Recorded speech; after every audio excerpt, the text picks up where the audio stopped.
Nous le martelons tous les jeudis lorsqu'il est 10 heures sur Info TV. L'homme n'est pas que physique, il est par moments beaucoup plus spirituel. C'est la raison pour laquelle tous les jeudis, nous marquons un arrêt important, nous marquons un arrêt majeur pour évoquer une question ayant trait à la spiritualité. Ce matin, nous parlerons des maladies, mais pas des simples maladies. Nous parlerons des maladies à caractère mystique avec une interrogation. Comment venir à bout des maladies mystiques? Qu'entend-on par maladie mystique? Quelles peuvent être ces manifestations, mais également des conséquences?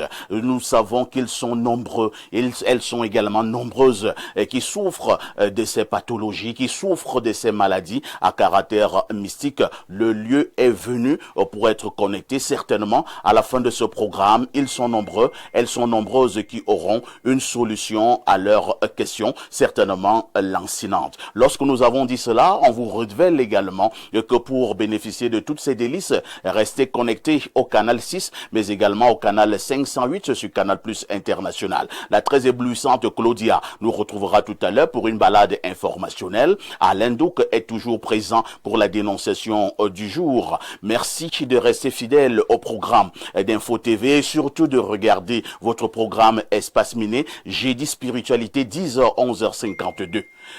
Qui dit mieux?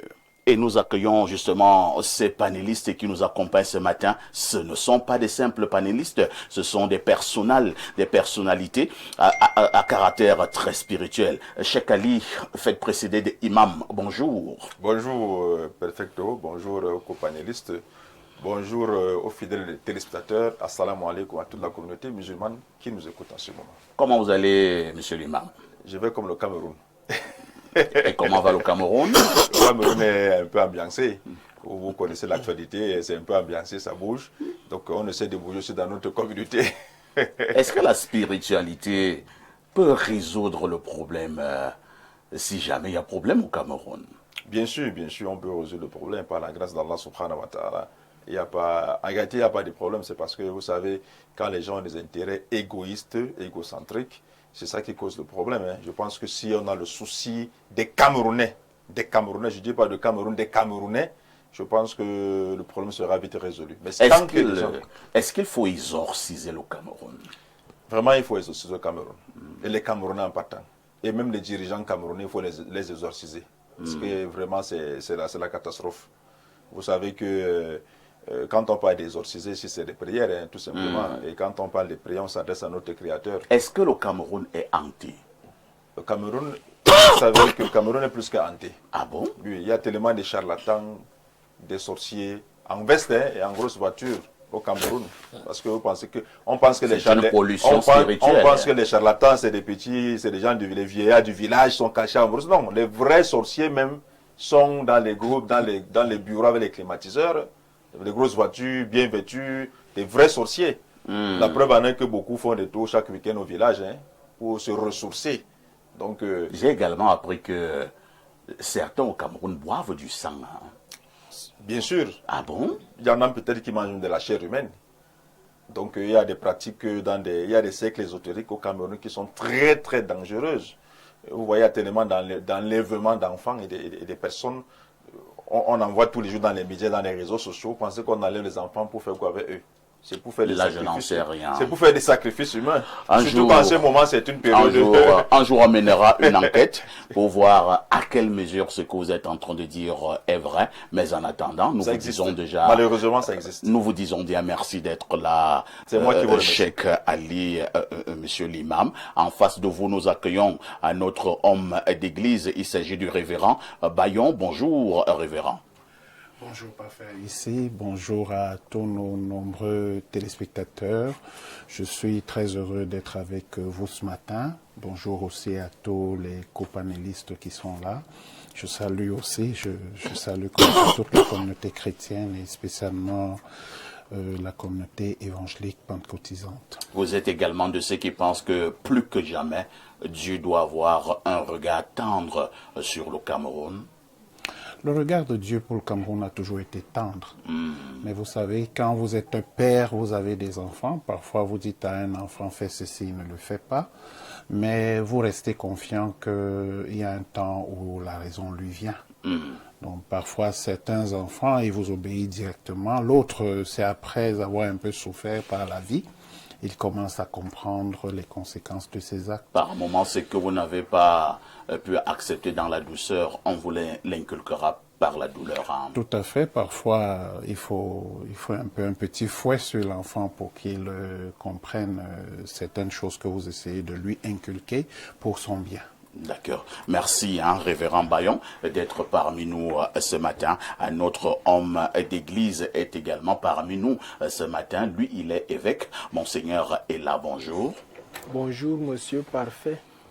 Paix et bénédiction apostolique à tous les croyants.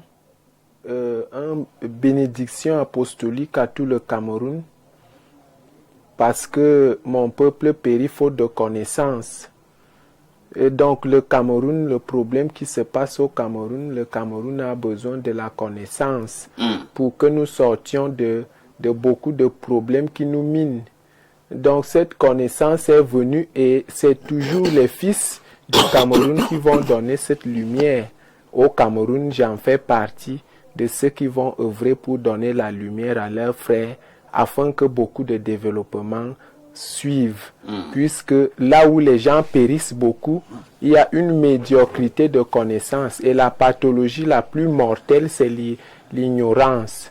Alors si on est ici, c'est pour soigner le Cameroun et pour soigner nos frères, puisque au commencement était la parole était avec Dieu et la parole était Dieu. Vous voulez soigner le Cameroun, cela sous-entend que le Cameroun est un grand malade. Le Cameroun a beaucoup de potentialité, mais nous sommes remplis d'ignorance dans la spiritualité. Entre enseigner un malade et prier sur un malade, moi je vais préférer d'abord enseigner le malade. Et c'est de cette manière-là que la prière entrera. Pour que le malade évite la maladie. Puisque chaque fois que tu vas toujours aller pour prier sur un malade, étant donné qu'il ne sait pas comment éviter la maladie, il y aura toujours de la catastrophe de génération en génération. C'est pour ça que mon peuple périt faute de connaissances et c'est pour ça que je remercie cette télévision pour guérir la souche la plus vulnérable et pour soigner la pathologie la plus mortelle qui est l'ignorance. La pathologie la plus mortelle qui est donc l'ignorance, selon Monseigneur est là. Il vient toujours du côté du sud profond, du côté des boulevards, pour partager son expertise. Et pour cela, nous lui disons merci. À côté de lui, nous accueillons un égyptologue, un métaphysicien, un enseignant. Lui, c'est Tot. Bonjour Tot.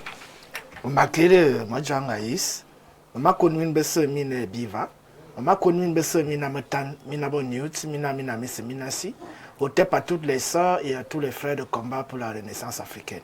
Comment tu vas, Tot? Je suis debout étendu. Toujours. Ouais. Comment va être debout, c'est-à-dire debout, étendu, c'est-à-dire l'angle droit. Parce que quand on est malade, on ne peut pas être tendu. La vraie santé de l'homme, quand on sent que l'homme est vraiment en santé, c'est quand il se lève, le matin il est debout et il est tendu. On dit qu'il est en bonne santé. C'est le véritable indicateur de santé. Voilà. Il faut être debout et tendu. Merci Tot pour cette autre entrée en matière. En face de Tot, lui reste notre invité permanent, Alain Douk, bonjour. Bien, bonjour, parfait. C'est un plaisir d'être là pour ce jeudi. Spiritualité déjà auréolée de quelques paroles qui mettent de la bonne humeur sur le plateau. Je salue nos millions de téléspectateurs comme ça sur toutes les différentes plateformes et par le médium télévisuel à travers le monde. Il faut le dire, parfait. C'est vrai, le manque de science n'est bon pour personne. Ouais, l'ignorance. C'est vrai, mon peuple périt faute de connaissances. Mais toutefois, il y a quelque chose de pire que la nescience ou l'ignorance, c'est la fausse science. Ah oui, elle tue encore davantage que l'ignorance et la nescience. C'est un plaisir d'être là. On va passer certainement en grand monde télévision. Journaliste et théologien, merci à Alain. Donc, de toutes les façons, dites déjà aux autres que ça a déjà commencé. 10h, 11h59. Vous êtes en direct sur Info TV, vous êtes en direct sur Espace Miné, vous êtes en direct sur Jeudi Spiritualité. À tout de suite pour la suite.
Claudia Ancha, bonjour. Bonjour, Parfait ici. Bonjour à tous nos millions de téléspectateurs qu'on retrouve nombreux ce jeudi spiritualité. C'est un plaisir.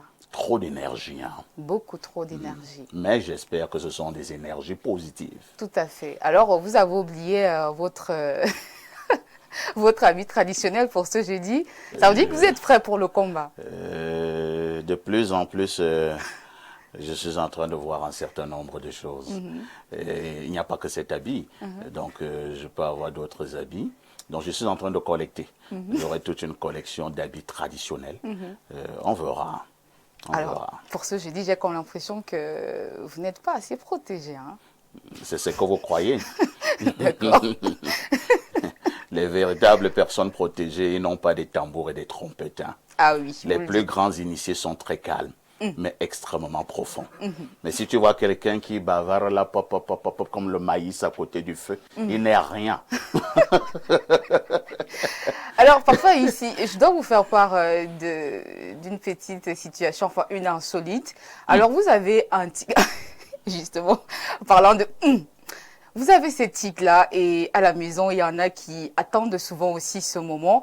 Lorsque vous parlez peut-être à un de vos invités, quand il se met à parler, vous faites... Oui, oui, monsieur. C'est tellement trop rigolo, mais bon, on vous adore ainsi.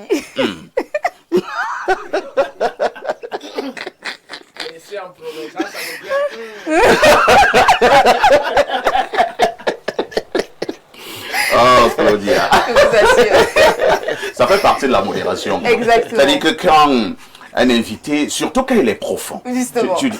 Il est très profond. Je vous assure qu'à la maison, les gens éclatent. Ah oui, les gens éclatent tellement de rire parce que vous êtes là, le monsieur est en train de parler, vous êtes surtout avec la posture.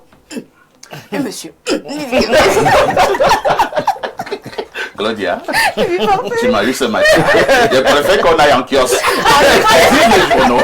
Papa, ici, les journaux sont en kiosque ce jeudi matin et voici l'essentiel de l'information à retenir. Avec le cri hebdomadaire, la météo, on parle de manifestation au Pro-Tirouma. Retour au calme d'où à la 5e. La page 3 nous renseigne que ce 15 octobre, à l'antenne communale d'Elekem à Bonamou Sadi, 14 principaux agitateurs soupçonnant le bourrage des urnes et qui défendent la victoire du leader du FSNC à l'élection présidentielle ont été interpellés par les forces de l'ordre. Après quelques actes de vandalisme rapidement contenus par la police et la gendarmerie, le préfet du Vouri, Siliak Marim Vogo, arrivé sur les lieux, a supervisé le rétablissement de la sérénité. L'information est donc à lire dans ce journal par Kiosque ce matin. Le quotidien Info Matin nous donne quelques échos de ce processus électoral. Non-respect de la loi électorale, le MINET met Issa Chiroma en garde. Dans un communiqué ce 14 octobre, le ministre de l'administration territoriale Paula Tanguy indique que l'attitude irresponsable et arrogante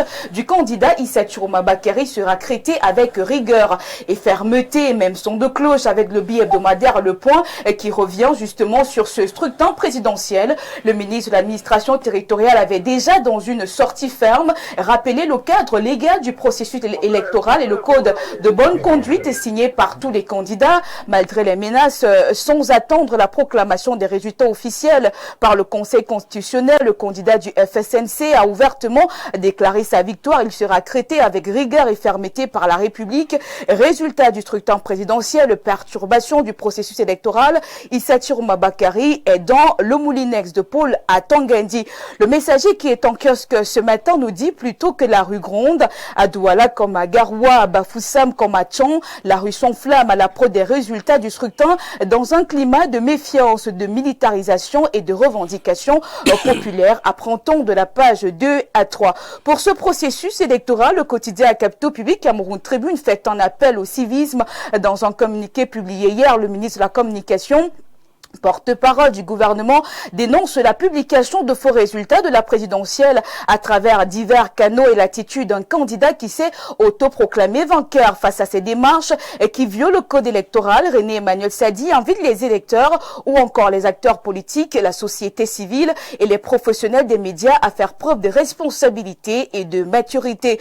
L'actualité dans cette revue de presse, c'est aussi cette enquête sur les PV corrigés à l'Ouest. Le quotidien Le Jour est plus précis sur cette actualité en page 3 de son tabloïd paru en kiosque ce matin. Même son de cloche avec le quotidien Mutation qui parle ce matin de la bataille et des procès-verbaux entre sérénité et fébrilité autour de l'examen des procès-verbaux. Les commissions départementales de supervision de l'élection sont à pied d'œuvre avant l'entrée en scène de la Commission nationale de recensement général des votes. Georges Alain Boyomo raconte cette actualité en page 7 de son tabloïd paru en kiosque ce matin avec la nouvelle expression. On parle des tripatouillages. Chiroma dénonce la falsification massive des résultats. L'information est à retrouver dans son intégralité en page 6. Prenons à présent des nouvelles de la ville de Garoua pour cette élection présidentielle 2025. Eh bien, l'aide du Sahel nous dit ce matin que Garoua se prépare à l'état de siège. Il faut lire donc la page 3 pour en savoir davantage sur cette actualité.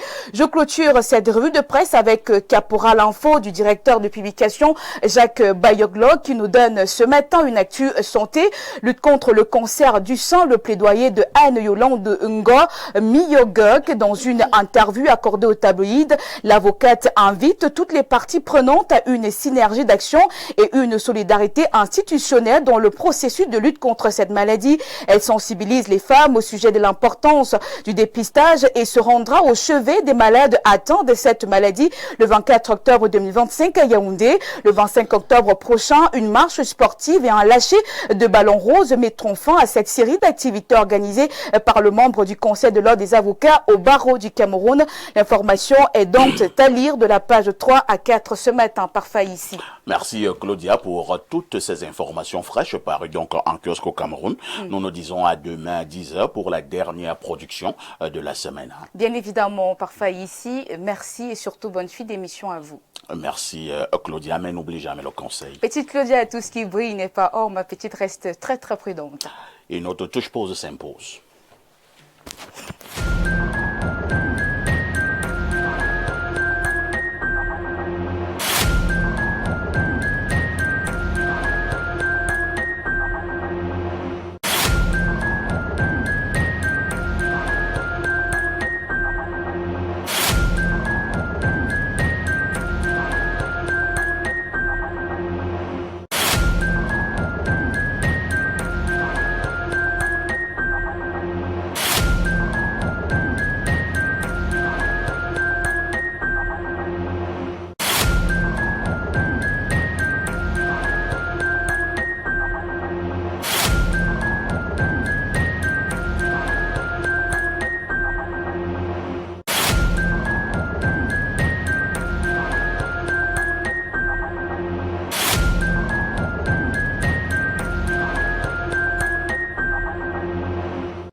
Nous remettons le micro à Alain Doc, cette fois-ci pour la dénonciation de ce jeudi matin.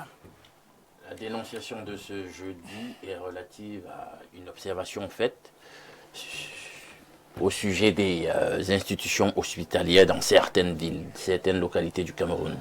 On constate que souvent près de certains hôpitaux, il y a un certain type d'activité qui se développe et qui ne sied pas en réalité à la nature de l'institution hospitalière. Comment on peut avoir des bars près d'un hôpital? Parfois, ça tambourine là-bas aussi. Hein. On peut même y jouer de la musique. Vous imaginez, où on vend de l'alcool, la plupart du temps, c'est jamais tranquille. Il faut faire jouer de la musique pour attirer les gens, disent-ils. Parfois, nous avons des pompes funèbres, des menuisiers là, des menuiseries où on fabrique des cercueils. Comme pour accueillir immédiatement ceux qui décèdent de l'autre côté. Mais quand même, on se dit que c'est pas bon. Pourquoi? Parce que l'hôpital aussi doit apporter de l'espoir. L'hôpital doit apporter quelque part de l'espoir. Quand on y entre, on se dit, il faut qu'on guérisse. C'est très important. Alors, le fait qu'on ait le menuisier qui est là, il prépare des cercueils et tout, c'est quand même un peu bizarre. Comme pour vous dire que, si vous pourriez mourir le plus rapidement possible, nous, on vous accueille ici, etc. Ce type d'activité, quand même, c'est assez perturbateur lorsqu'on les retrouve immédiatement là, dans la proximité des hôpitaux. Et parfois, il n'y a pas de pharmacie. Pendant qu'on voit tout ce genre d'activité là et tout. C'est ce que je veux vraiment dénoncer ce matin. Si on peut changer le paradigme par rapport au type d'activité qu'on doit souvent retrouver près des hôpitaux, ce serait peut-être bien. C'est une très bonne dénonciation, hein, une dénonciation d'ailleurs très pertinente. À côté de nos hôpitaux, nous avons une kyrielle de bars. Il faudra ajouter bar dancing à une certaine heure. Ça tambourine très fort et Dieu seul sait le style de musique qu'on met même de ce côté. Vous êtes en train de souffrir atrocement à 10 mètres et vous entendez dans un bar là à côté, dans un son infernal, t'as pas sur ma part, mais t'as pas sur ma part, ton ouais sur mon ouais, alors que vous êtes en train de souffrir. De l'autre côté, comme dit Alain Doc, il y a donc un menuisier, une pompe funèbre, qui a déjà lié des cercueils. Et quand vous êtes en train d'entrer à l'hôpital, à côté, vous voyez un aliment de cercueil. Donc, on peut dire que dépêche-toi. Nous nous t'accueillons de ce côté. Et Alain Doc l'a relevé, révérend Bayon. Nous avons toutes ces activités, mais nous n'avons pas beaucoup de pharmacies à côté des hôpitaux. Tout à fait. Vous sortez d'un hôpital pour avoir un petit produit, il faut faire 50 km pour trouver une pharmacie. Je vous passe la parole. Oui, je vous l'avais souligné tout à l'heure, c'est extrêmement pertinent ce qui a été dit parce que lorsque vous allez à l'hôpital, c'est avec l'hôpital doit vous donner un espoir. Vous savez, quand quelqu'un crie de douleur quelque part, si on lui dit le médecin est dans le coin, ben voilà le médecin qui arrive. C'est déjà de l'espoir. Voilà, c'est parti pour que cette personne psychologiquement puisse En fait, les maladies et l'accompagnement psychologique vont de pair. Et il faut, dans la construction de nos hôpitaux, gérer la question environnementale. C'est-à-dire, un hôpital ne se crée pas n'importe où et un ensemble d'activités sont incompatibles avec l'hôpital. Et c'est bien vu, n'est-ce pas, que les pompes funèbres juste à côté de l'hôpital, ça augure que vous allez mourir. Et laissez-moi vous dire, je me souviens quand mon père mourait, je cite un hôpital de la place ici, nous nous sommes opposés qu'il aille à cet hôpital-là. Je me rappelle, une de mes sœurs m'a dit, on appelle là-bas le mouroir. Oh là là. Et une de mes sœurs m'a dit, tu amènes pas papa là-bas, c'est le mouroir, c'est le mouroir. S'il entre là-bas, il va crever. Tout à fait. Et il est mort? Oui, il est mort. Il est mort 5 jours après. Parce que là-bas, il est mort par hémorragie. Hein. On a mal intervenu et il a saigné jusqu'à se vider de son sang. Donc, je veux dire que nous devons soigner l'environnement d'un hôpital. C'est assez pertinent. Ça peut passer comme rien du tout, mais c'est extrêmement important.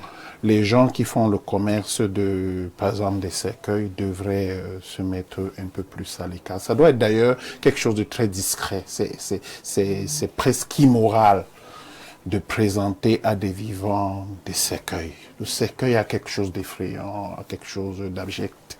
Donc je pense qu'il faut éloigner ça de nos hôpitaux. Il faut éloigner cela de nos hôpitaux. Posant la question à un très très grand médecin, j'oublie son nom, Imam Cheikh Ali, on lui demande si l'occasion vous était donnée de prodiguer un conseil en tant que médecin lorsque vous êtes à l'hôpital, que diriez-vous? Il réfléchit et il dit, je leur dirai, faites silence. Je vous passe la parole.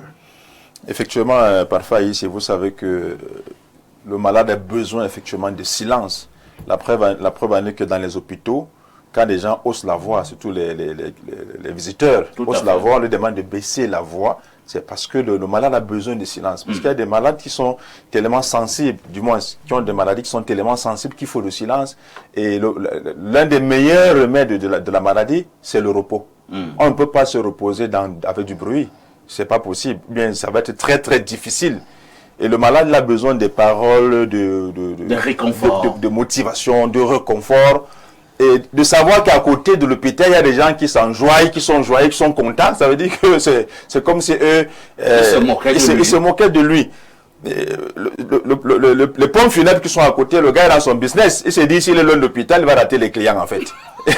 Mais bien sûr, puisque s'il a 1 km, 2 km, le temps qu'on aille chercher le cercueil, on va prendre celui qui est plus proche de l'hôpital. Donc le gars est dans son affaire, c'est-à-dire qu'il est... Ce sont des calculs. Ce sont des calculs, effectivement. C'est le calcul de la mort. Hein. En plus, qu'est-ce qui vous dit qu'étant dans son pot funèbre, à l'entrée de l'hôpital, ne fait pas les prières pour qu'il puisse avoir à manger? C'est vrai quand même que je me suis toujours posé la question de savoir quelle est la prière de celui qui est détenteur, le cercueil, qui fabrique les cercueils tous les matins. C'est que Dieu lui donne à manger. Il a la famille, il a une femme, il a des enfants. Il doit rendre un service. En rendant ce service, qu'est-ce qu'il faut? Il faut vendre le cercueil. Il faut que les gens meurent. Ça c'est la conséquence. Ça dit que pour vendre le cercueil, il faut qu'il y ait un cadavre. Imam, si les gens ne meurent pas, celui qui a... Qu'est-ce qu'on dit? Son pompe funèbre, sa pompe funèbre. Une pompe funèbre. Sa pompe funèbre. Oui. Bon, si les gens ne meurent pas. Ils ne vendent pas.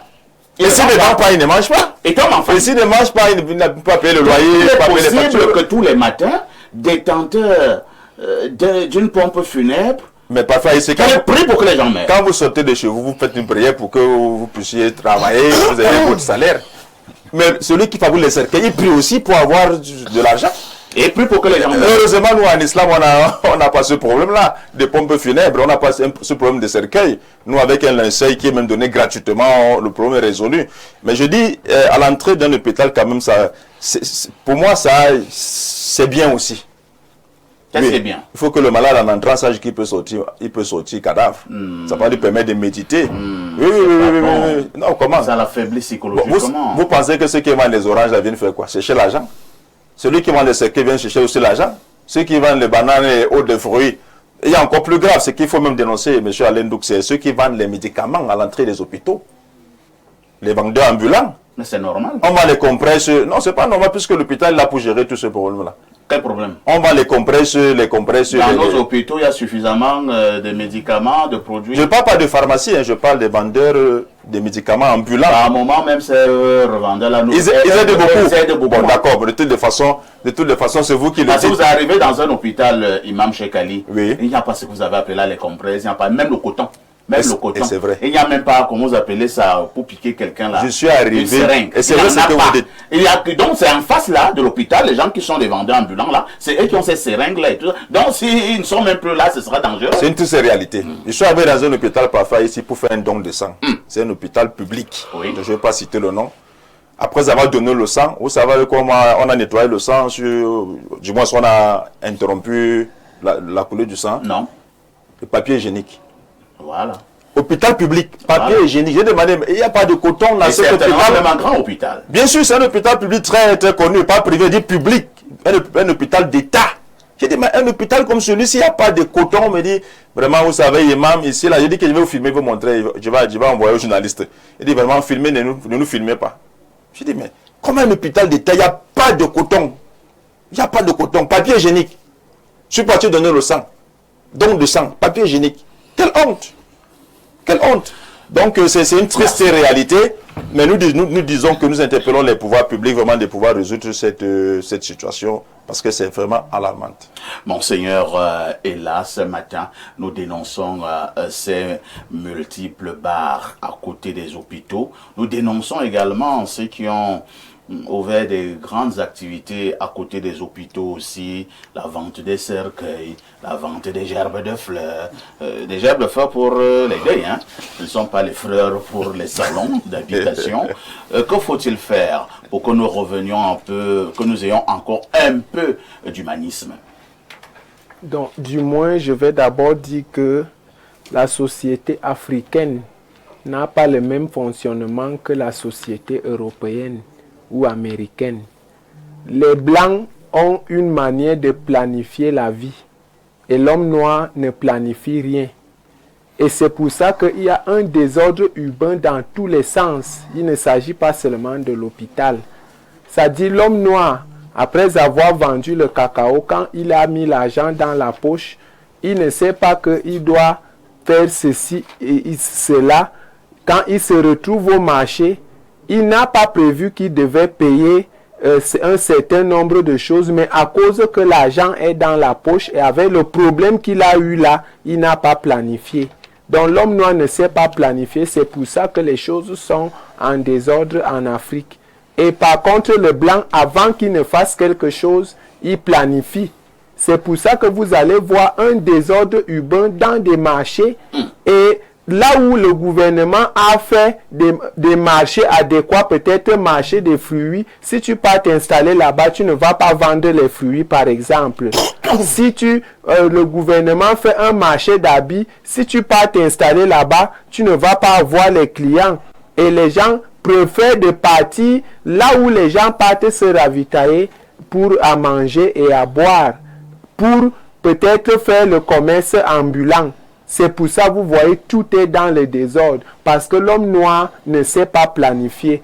Et l'étude s'est avérée que les vendeurs de cercueils, lorsque un noir a un malheur, il ne sait pas planifier et il ne sait pas se diriger dans l'endroit qu'on a planifié pour la vente des cercueils. C'est pour ça qu'ils se sont donc dirigés, ces fabricateurs, ces fabricants de cercueils, pour être proche de là où il y a le malheur, les malheurs autant pour moi, pour que lorsqu'une personne sorte à l'hôpital, facilement, il se ravitaille des gerbes de fleurs et du cercueil. Concernant donc les médicaments, c'est un problème d'ordre général dans tous les hôpitaux. À un moment donné, il faut l'expertise pour un certain nombre de choses, puisque lorsque les Noirs font des projets, ils ne prennent pas le temps, ces experts ne prennent pas le temps d'appeler les expertises de plusieurs ministères, les ministères qui s'occupent de la spiritualité, les ministères qui s'occupent de l'urbanisation, puisqu'il y a beaucoup de choses à reprocher dans des hôpitaux d'Afrique. Il y a beaucoup de choses à reprocher vraiment. Comme je l'ai dit au début, mon peuple périt faute de connaissances. On va prendre le temps pour véhiculer, pour enseigner. Le mieux, c'est d'enseigner. Et là, on va prendre les dispositions, tous les gens qui font mal. Merci. À côté de vous, Tot, quelle réaction avez-vous de cette dénonciation de ce matin? Bon, déjà, moi, je n'ai pas peur du cercueil. Ah bon? Oui, parce que dans la pensée africaine, celui qui a bien vécu, qui a suivi les lois de l'univers, les règles sociétales et qui a accompli un certain nombre de choses ne peut pas avoir peur de mourir. Ça, c'est dans la pensée africaine. Ce sont les religions sataniques qui sont venues là, puisqu'elles promeuvent la foi et la croyance et mettent la croix sur l'initiation. Ce sont ces religions qui ont sémé la peur de la mort dans l'esprit des Africains.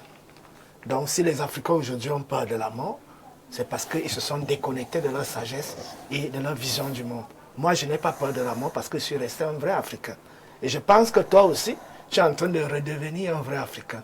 Et tu ne devrais pas avoir peur de la mort. Donc, on est Africain pas par la peau, mais par le mental.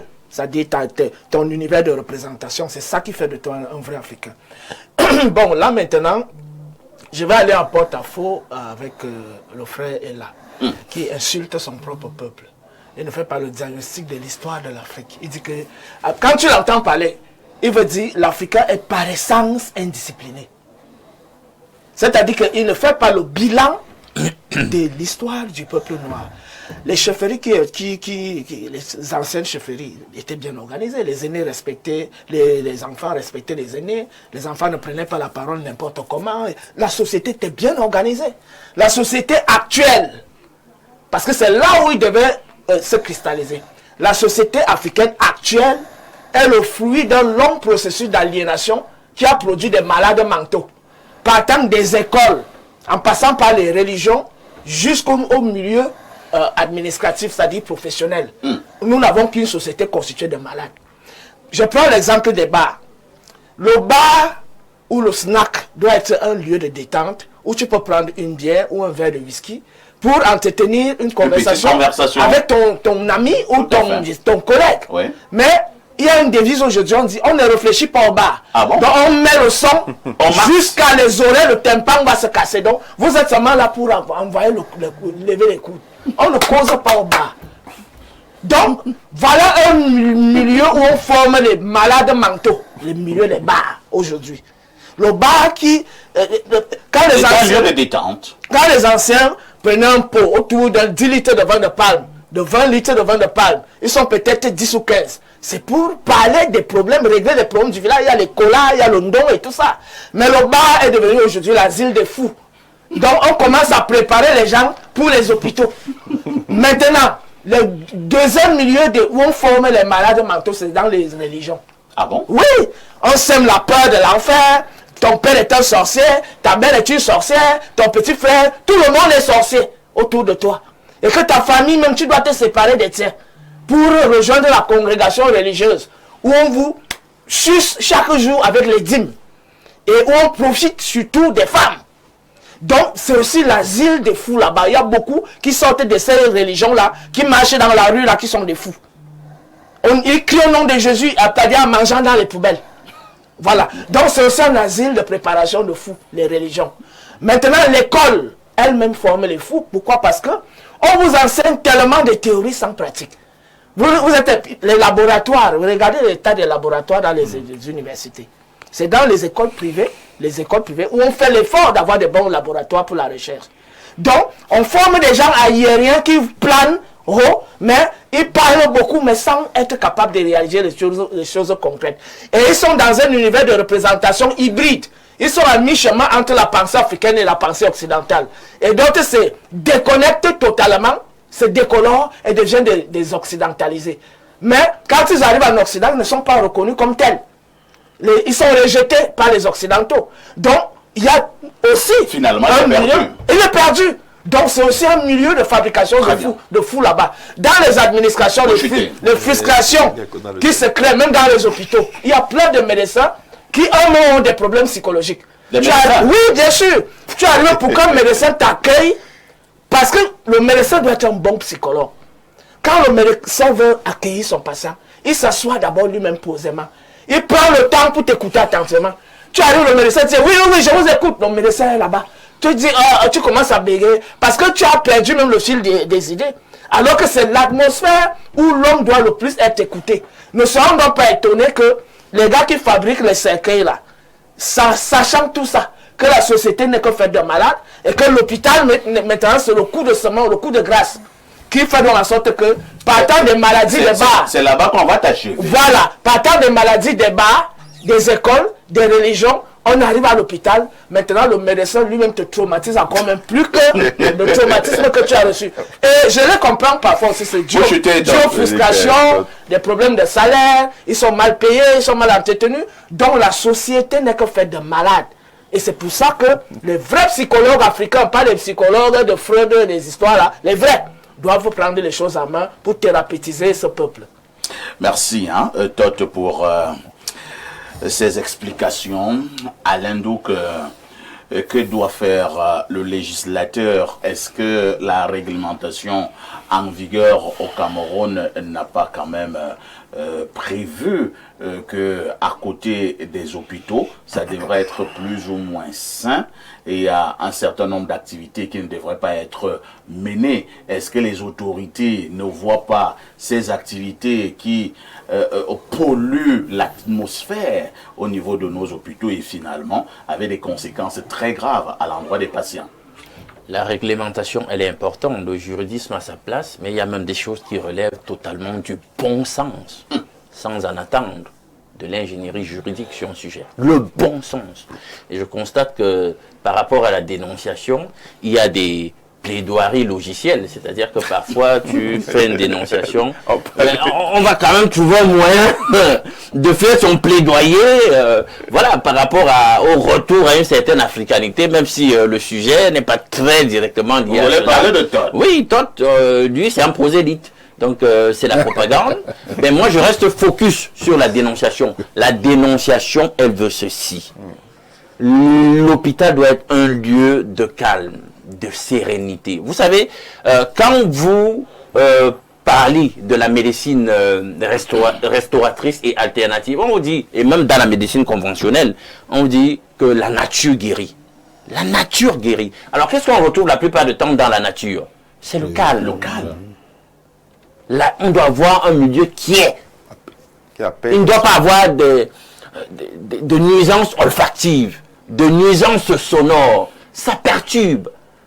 L'on doit retrouver son vrai soi. On doit réunir les conditions qui permettent que le malade soit restauré. Et moi, je suis d'accord avec ce qu'a dit le révérend. La guérison commence ici. Vous vous rappelez quand je vous ai dit que les blocages même sont d'abord mentaux. J'ai fait un développement dans l'émission passée. C'est d'abord ici, la guérison commence ici. C'est pour cela que même le médecin, quand vous venez face à lui, il essaye toujours de vous booster. Même quand la maladie est grave sur le plan mental, il veut se rassurer que là, vous pourrez amorcer le déclic de la guérison au niveau mental. Parce que tout part d'abord de votre état d'esprit. On aura beau vous médiquer de la plus performante des manières, mais si déjà au niveau mental, vous-même, vous n'êtes pas dans l'état mental qui permet la guérison, c'est un problème pour le médecin. Voilà, les prédispositions, c'est très important. Alors, est-ce que trouver une activité qui est toujours là en train de vous rappeler que vous êtes un mortel quand vous êtes dans une situation critique sur le plan. Est-ce que c'est bien? Est-ce que c'est bien? Parce que c'est ça l'objet de la dénonciation. Je veux croire que tout le monde doit se préparer à la mort. Vous savez, même dans notre culture, bon, des gens relativement bien savent se préparer à la mort parce qu'on sait que finalement c'est un facteur avec lequel il faut conjuguer. Mais on essaie quand même de trouver une espèce de vérité médiane pour se dire, bon, s'il est vrai que tout le monde a le devoir d'être confronté à la mort, mais est-ce que le fait de tout le temps rappeler aux gens qu'ils vont mourir, est-ce que c'est bien, est-ce que c'est éthique, alors que c'est joyeux, que tu es en train de faire un bon verre de vin et qu'on te rappelle que tu vas mourir, pas que tu vas mourir. Donc maintenant, est-ce que c'est éthique? Tu cherches ton argent, de venir là quand même auprès des gens qui sont au seuil de la mort et qui eux veulent entretenir l'espoir qu'ils vont quand même tenir les cercueils. C'est ça, c'est la problématique éthique qui nous concerne ce matin. Bon, là on a parlé par exemple tout à l'heure des vendeurs d'oranges. Bon, il y a une nuance à faire entre le vendeur d'oranges, quand même le gars des pompes funèbres, le vendeur de cercueils, parce qu'il y a foncièrement quelque chose de moral qui est défendable sur le vendeur d'oranges. On sait bien que lorsque vous êtes malade, vous devez être nutri. Vous imaginez s'il n'y a pas une cantine au niveau de l'hôpital, la contribution de ces gens à permettre que ces gens soient restaurés est d'effort. Tu es même le premier. Voilà. Et encore laquelle totalement naturelle, végétale, s'il n'y a pas de pesticides, etc., comme on commence à tout polluer maintenant, on vous dit c'est bio, mais quand vous allez bien fouiller, vous vous rendez compte que mais le bio peut être plus empoisonné que, voilà, que le poison lui-même. Mais de toute façon, on a besoin de nourrir le malade et ces gens contribuent.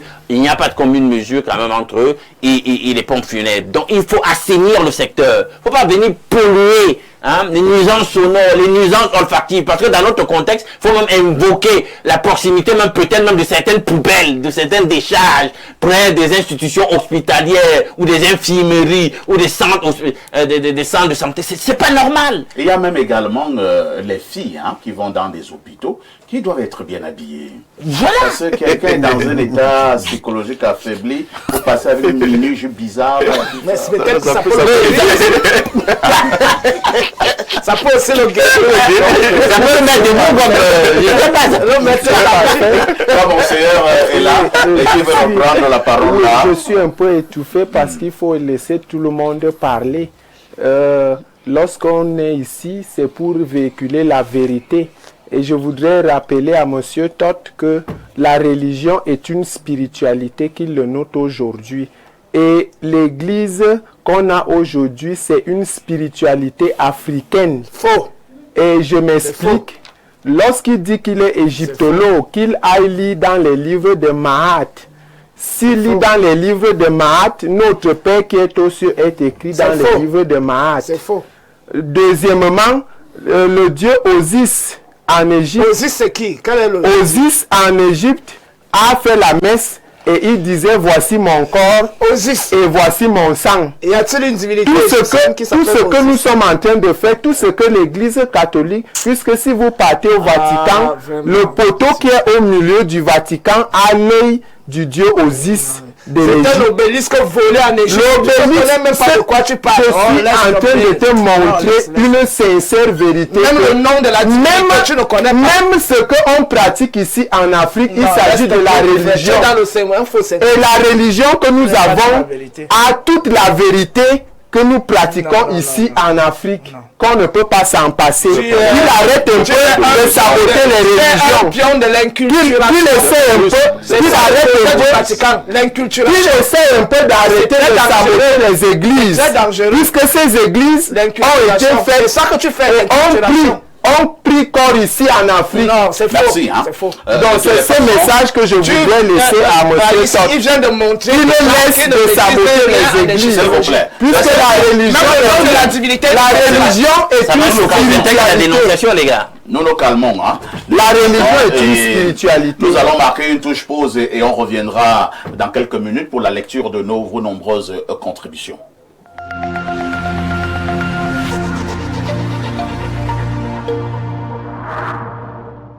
En octobre, seulement avec Canal+. Je fais pas ça pour l'argent. Pourquoi? Pour finir ce que j'ai commencé. On peut manger maintenant? Bien sûr. Surprise. Salut la musique. Vous êtes sur Canal+. Garde-vous.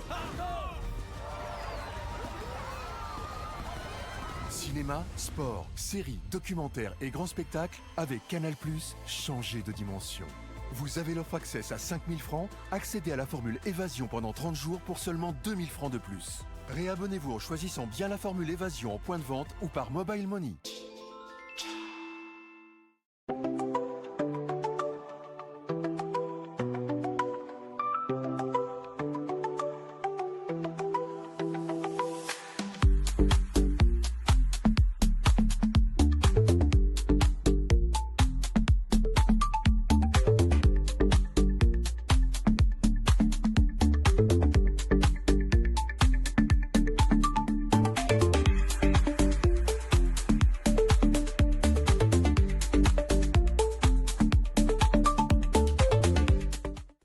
Désirez un enseignement de qualité pour une brillante carrière professionnelle? L'Institut universitaire de l'excellence d'Afrique centrale, agréé par le MINSUP, vous ouvre ses portes après Carrefour Hawaii sur la route d'un fou. Avec un cadre ultramoderne, les enseignants chevronnés, les infrastructures de pointe, un dortoir et des bus pour étudiants, bénéficiez des programmes théoriques et pratiques innovants en sciences de la santé dans les métiers du droit, commerce, gestion, management, finance, ainsi que les technologies de l'information et de la communication et bien d'autres. N'hésitez plus, Rejoignez la communauté d'excellence en vous inscrivant en cycle BTS, licence, master dans nos différentes filières et devenez des leaders de demain. Choisir l'Institut universitaire d'excellence d'Afrique centrale, c'est choisir l'excellence dans la formation pour un métier de référence. Infoline 695 86 17 86 674 94 71 49. Depuis plus de 20 ans, Downstream Consulting SA est le partenaire stratégique de référence dans le secteur pétrolier aval au Cameroun et en Afrique centrale. Protection de l'environnement, études d'impact et audits environnementaux, gestion des risques industriels, gestion en mandat des stations Tradex, placement temporaire du personnel. Nous garantissons la performance et la sécurité de vos projets. À travers notre centre de formation, nous préparons les professionnels de demain au métier du pétrole, de la sécurité au travail et de la gestion des stations-service. Downstream Consulting SA, c'est aussi la mise à disposition de personnel qualifié, gage de performance pour les entreprises nationales et régionales. Downstream Consulting SA, des solutions d'intelligence au service de vos ambitions. En octobre, seulement avec Canal+. Je fais pas ça pour l'argent. Pourquoi? Pour finir ce que j'ai commencé. On peut manger maintenant? Bien sûr. Surprise. Salut la musique. Vous êtes sur Canal+. Tiens debout. Cinéma, sport, séries, documentaires et grands spectacles avec Canal+, changez de dimension. Vous avez l'offre Access à 5 000 francs, accédez à la formule Évasion pendant 30 jours pour seulement 2 000 francs de plus. Réabonnez-vous en choisissant bien la formule Évasion en point de vente ou par Mobile Money.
Vous êtes en direct sur Info TV, vous faites bien de regarder la télévision et nous vous le disions en ouverture ce matin, nous parlons des maladies mystiques.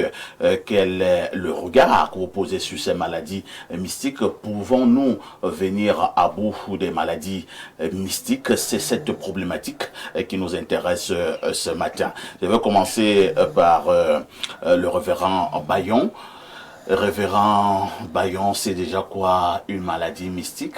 Entre-temps, est-ce que les maladies mystiques existent telles d'ailleurs? Révérend Bayon?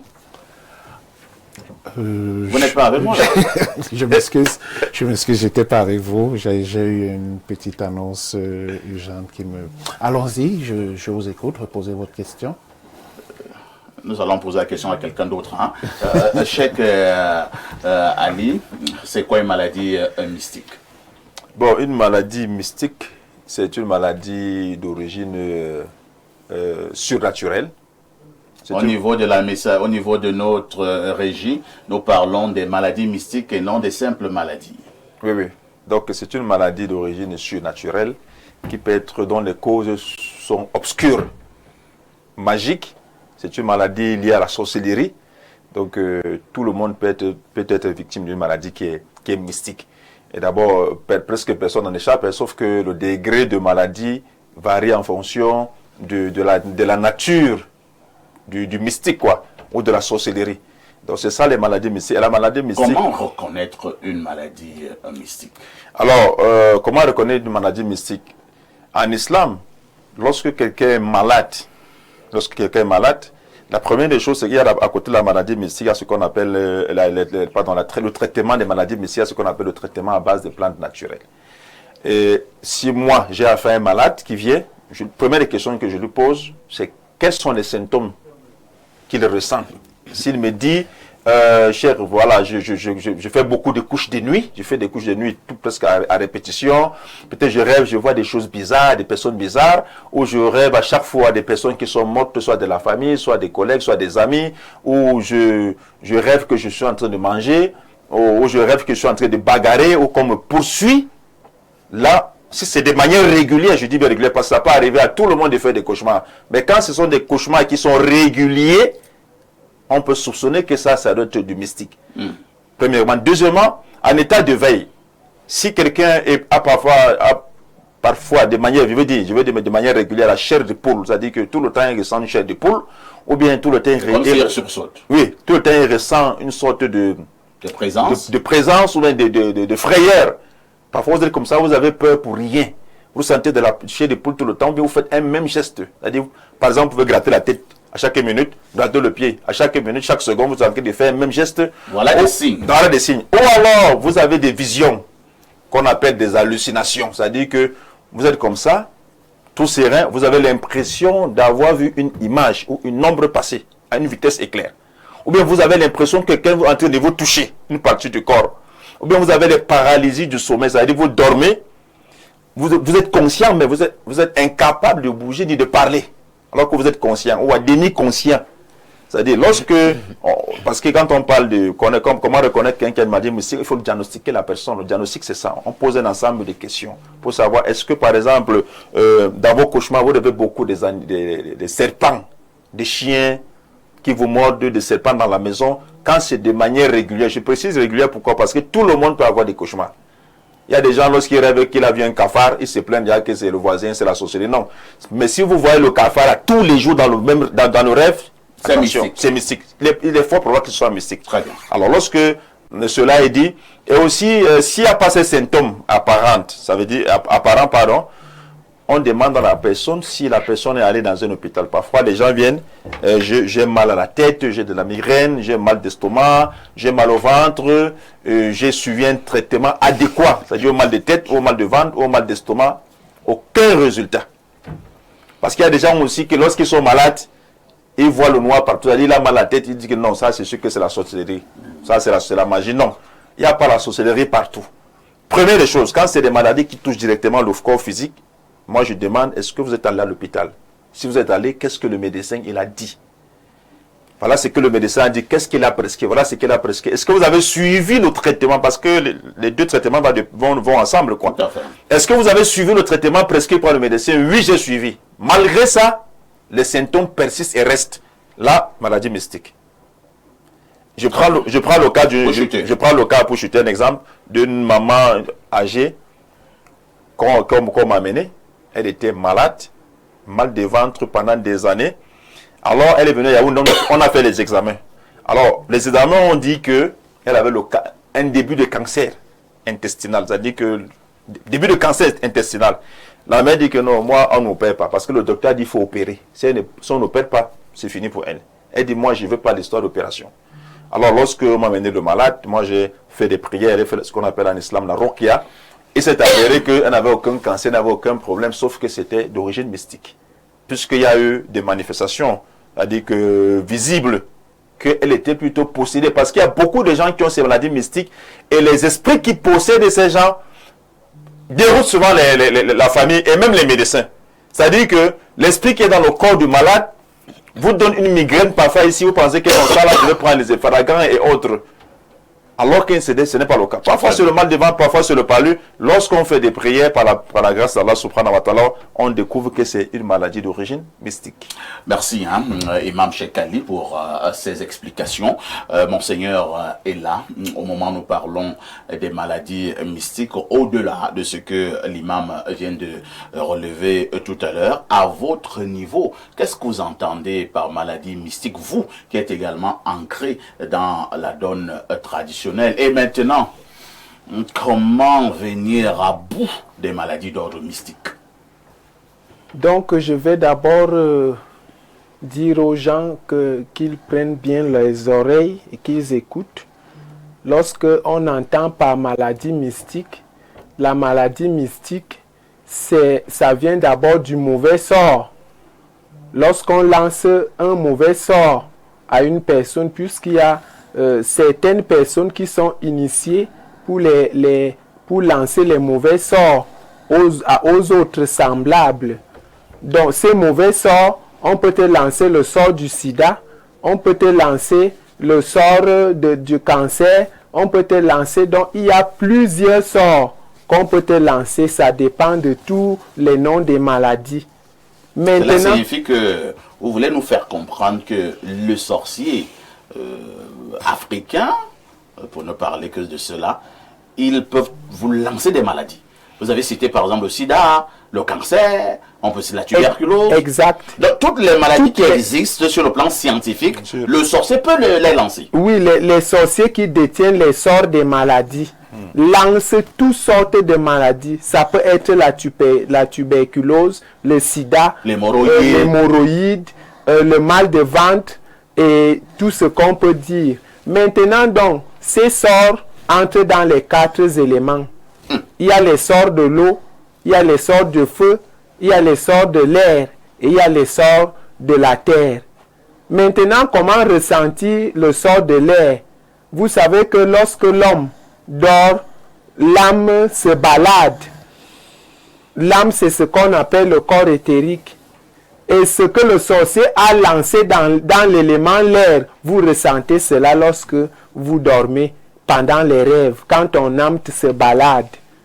Alors tu peux ressentir, si tu es une personne qui prie, parce que la prière nous attire des entités et nous met en connexion de notre ange gardien si on le connaît bien, puisqu'il y a beaucoup de gens qui prient même, qui ne connaissent pas leur ange gardien. Donc il faut éviter de prier en désordre. Il ne faut pas prier en désordre. Il y a ce qu'on appelle dans la prière leur miroir.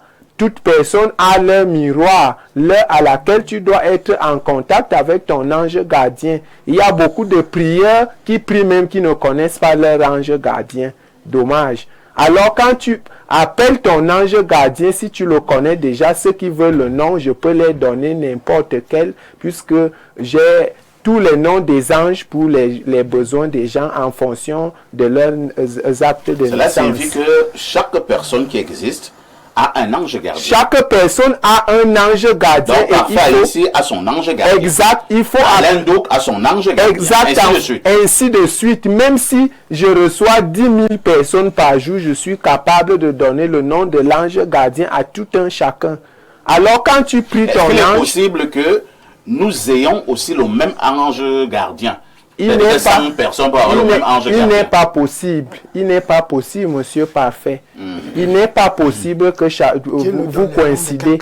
Alors donc, lorsque tu pries, si tu connais ton ange gardien et tu connais ton heure miroir, tu es en contact direct avec... L'heure miroir, c'est quoi? L'heure miroir, c'est l'heure de fréquence. C'est l'heure où ta prière est très puissante quand tu t'adresses aux divinités.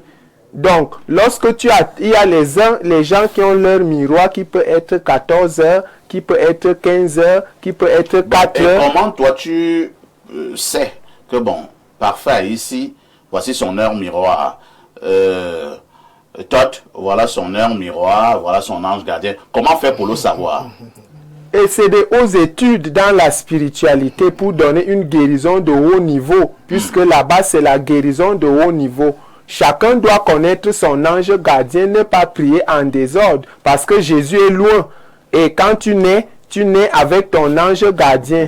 Pour ne pas dire que lorsque tu l'appelles donc, quand on t'a lancé les sorts de l'air, pendant que tu dors, quand ton corps éthérique se balade, là tu peux voir certaines choses, puisque c'est pas tout le monde qui voit les symptômes de ce qu'on leur fait dans la magie noire à travers les rêves. Donc ceux qui ne prient pas, ceux qui ne connaissent pas leur ange gardien n'ont pas cette intuition. Maintenant, quand tu connais ton ange gardien, dans les rêves, on peut t'avertir ce qui va t'arriver. Ça peut faire que tu vois l'accident, ça peut faire que tu as la morsure de serpent, ça peut être la nourriture, Très bien. Ça peut être les couches de nuit. Nous allons revenir aux maladies mystiques. À votre niveau, lorsque vous vous soignez, comment vous vous prenez lorsque vous avez en face de vous quelqu'un qui souffre d'une maladie mystique? Donc, je dirais d'abord, lorsque une personne est malade, il faut que la personne ait d'abord ce qu'on appelle la foi. Parce que si tu n'as pas la foi, tout ce que tu peux faire, ça sera vain. Ah, la foi soulève les montagnes. Voilà, la foi soulève les montagnes. Il faut la repentance, puisqu'il y a certaines maladies où quelqu'un doit confesser ce qu'il a fait. Il faut la repentance, il faut que la personne se repente, laisser les mauvaises choses qu'elle faisait pour prendre la meilleure voie. Il faut que quand une personne est malade, se met en prière. Parce que quand tu te mets en prière, tu es en train de faciliter l'homme de Dieu qui est en train de te faire le travail spirituel. En ce temps-là, quand tu pries, il faut donner les louanges à Dieu, puisque Dieu aime les louanges, pour avoir rapidement la guérison. Il faut le soutien spirituel. Le soutien spirituel, c'est là où je dis aux hommes de Dieu, au nom de Jésus ne suffit pas. L'imposition de main ne suffit pas. Le soutien spirituel, il faut connaître la science spirituelle. Puisque quelqu'un qui a le sida mystique, tu ne vas pas dire au nom de Jésus ou l'imposer les mains. Ça va guérir. Il faut connaître les sciences. Donc, les hommes de Dieu qui font dans la prière doivent être ancrés dans leur science ancestrale. Puisque la semaine passée, j'ai soigné une maman, l'onson bien. C'est quelque chose qui ne peut pas se soigner avec l'huile d'olive, qui ne peut pas se soigner à travers la prière. Elle avait déjà vu 10 000 pasteurs d'église en église. J'ai pris mon huile rouge d'Afrique et je suis entré dans ma brousse. J'ai récolté des arbres puisque le son-bien, c'est un sort qu'on jette. Ça donne les ampoules et ça donne les boutons sur le corps. J'en ai entendu parler. Voilà. C'est-à-dire qu'on jette le son, voilà. des boules, comme ça, comme vous voyez sur la peau, comme vous voyez sur la peau, c'est comme ça que ça fait à l'intérieur. Même dans le ventre. Même dans le ventre, puisque il y a le zona externe et le zona interne. Alors si vous n'êtes pas donc, ça va vous tuer si vous buvez seulement l'huile d'olive et que le pasteur vous donne le béni et il impose les mains. Il faut que le pasteur là connaisse sa science de l'Afrique. Je suis entré en brousse, comme moi j'ai fait la phytothérapie, j'ai prélevé les arbres, j'ai prié Dieu sur ça. Et je suis venu donner à la maman, j'ai donné l'huile rouge, puisque j'ai le sang crème d'Afrique dans mon église. J'ai l'huile rouge, j'ai l'huile d'olive. Alors, pour donner la vraie guérison, quand on est ici en Afrique, nous devons connaître notre culture. Comme l'a dit le pape Jean-Paul II, il est bon que chaque peuple loue Dieu dans sa tradition. Merci, merci. Oui, chez le pape Jean-Paul II, et c'est ce que l'on avait appelé l'inculturation. Je venais de parler de ça là tout à l'heure. C'est ce qu'on avait appelé l'inculturation, parce qu'à une certaine époque, même les balafons que nos gens disaient à l'église, c'était interdit. On disait que c'était le Satan. C'était Satan. C'était Satan. Il a rejoint toi, je vous passe justement la parole. Comment venir à bout des maladies mystiques, ces maladies mystiques qui ont tué plusieurs personnes, ces maladies mystiques qui ont même décimé des familles entières. Il y a eu une typologie de maladies qu'on a énumérées ici. Mais il faut déjà savoir que tout ce qui ne relève pas du biologique peut être classé dans le domaine du mystique. Si quelqu'un s'est blessé, par exemple, c'est un problème biologique. Si quelqu'un a bu une mauvaise eau, c'est un problème biologique et tout ça. Mais tout ce qui ne relève pas immédiatement ou alors d'emblée du biologique peut être considéré comme mystique. Mais j'ai dit 5 secondes, un mot sur l'inculturation. C'est le concept le plus dangereux de tous les concepts qui existent. Quelle est la mission de l'inculturation? C'est de phagocyter les connaissances endogènes au sein de l'Église pour que les hommes, là, les bombes, deviennent inutiles. C'est ça le but en fait. Mais on vous coupe de vos ancêtres, de votre lignée ancestrale. Est-ce que vous n'êtes pas en train de... Je suis en train de dire, je sais de quoi, je suis métaphysicien, je sais de quoi il parle. Vous êtes connecté à l'égrégore de l'église. Et c'est cet égrégore qui vous contrôle. Les prêtres et les évêques doivent connaître les plantes, doivent connaître les problèmes, parfois certains problèmes de lignée. Jusqu'à un certain niveau, ils ne peuvent pas aller jusqu'au bout. Une fois qu'ils maîtrisent ces bribes de connaissances locales, ils les intègrent à l'église avec le balafon et le tam-tam. Ça veut dire que les initiés traditionnels n'ont plus aucune place. Tout le monde va s'en référer aux prêtres, aux évêques, comme celui qui est assis là. C'est ça l'enjeu en fait. Déconnecter les Africains de leur véritable tradition pour les introduire et les maintenir dans l'égrégore de l'église. C'est ça la vérité. Maintenant, je reviens sur les typologies de maladies. Parmi les maladies classées dans les maladies mystiques, il y a d'abord les maladies psychologiques. Il y a plein de personnes qui sont folles là-dehors. On va dire qu'on lui a lancé un sort, alors que c'est un problème psychologique. Combien de femmes font des crises dans les foyers parce qu'elle a subi des traumatismes, des frustrations dans ses relations antérieures, et quand elle est avec toi, elle se défoule sur toi comme si tu étais la cause de tout ce qu'elle a eu à subir. Parfois on les interne, on les envoie au centre Jameau là-bas. Parce que la manière dont elle se comporte à la maison, c'est totalement anormal. Mais on va dire que c'est la grand-mère qui lui a lancé le sort. Il y a même également d'autres personnes qui sont devenues folles. Toi, sans pas t'interrompre. L'excès de banga. De banga. Ou bien de cailloux. Voilà. Il fume des choses bizarres. Voilà. La drogue. La drogue. Et il devient fou. Voilà. Et puis on va dire qu'on lui a lancé un sort, que c'est la sorcellerie. Donc, il y a des problèmes psychologiques qui peuvent même être introduits aussi dans la généalogie. Si tu avais un papa, un grand-père agressif, ou impulsif, ou extrêmement vicieux, ça peut se transmettre de génération en génération. Et ça devient un syndrome au sein de cette famille-là. Ça devient un syndrome. C'est-à-dire que de père en fils, de mère en fille, on va observer exactement les mêmes anomalies qui vont créer un dysfonctionnement au sein de cette famille. Et on va vous dire, cette famille est une famille maudite. C'est-à-dire que les gens de cette famille ont tous le même comportement. Et alors on va dire qu'ils ont reçu un sort. Alors que cela relève tout purement des problèmes psychologiques. Ce que moi je peux classer dans le cadre des maladies mystiques. Il y a par exemple les ruptures d'interdit. Chaque lien familial est inscrit dans un ordre totémique. Ah bon? Oui, et les régimes alimentaires, ce qu'il faut manger, ce qui est permis de manger, ce qui n'est pas permis de manger. Une fois que tu brises cet ordre traditionnel, tu t'inscris à marge de la lignée et tu commences à subir les turpitudes. Il faut maintenant une réparation généalogique pour qu'on te réintègre dans la lignée. Et c'est ça le grand vice avec les religions, parce que les religions viennent déconnecter. Vous dites que chaque famille est inscrite dans un ordre totémique. Oui. Chez moi, par exemple. Parlons là des totems. Oui. Alors, par exemple, chez moi. Si vous êtes donc dans une famille, oui, vous ne connaissez pas ça, vous n'avez pas été initié dans cette affaire. Oui. Est-ce que c'est de ta faute? Pas forcément être initié. On doit te dire que chez nous. Et si on ne t'a pas dit? Si on ne t'a pas dit, c'est la faute de tes parents, mais tu vas subir. C'est ça le problème. Par exemple, chez nous, on ne mange pas le serpent, chez nous, les étones. C'est interdit. Non, dans votre famille, les étones, pas tous les étones. Je dis tous les étones en général. Tous les étones ne mangent pas le serpent? En principe, ne mangent pas le serpent. Mais il y a ceux qui transgressent. Moi, j'ai mon cousin, qui est décédé il y a de cela 3 ou 4. Parce qu'il avait mangé le serpent? Je n'ai pas dit que parce qu'il avait mangé le serpent. Ah, d'accord. Lui mangeait le serpent, mais ses parents n'ont jamais mangé le serpent. Il y a des gens qui prennent cette initiative seuls. Et donc, pourquoi vous ne mangez pas de serpent? Parce qu'effectivement, le gang média. C'est votre totem. Voilà. Donc vous ne pouvez pas manger votre ami, votre frère, votre papa. Voilà, effectivement. Donc, il y a... Ça, c'est la sorcellerie. Bon, tu peux considérer ça comme sorcellerie, mais la psychologie aussi explique ça. Carl Gustav Jung a parlé de l'inconscient collectif. À partir de la notion d'inconscient collectif, il y a un ensemble d'habitudes issues de cette famille et de cette lignée qui doivent être poursuivis par des lignées suivantes. Ça a été étudié par un psychologue, le disciple de Freud. Il est allé plus loin que Freud. Et il a tenu compte, Freud avait commencé à aborder cette question dans Totem et Tabou.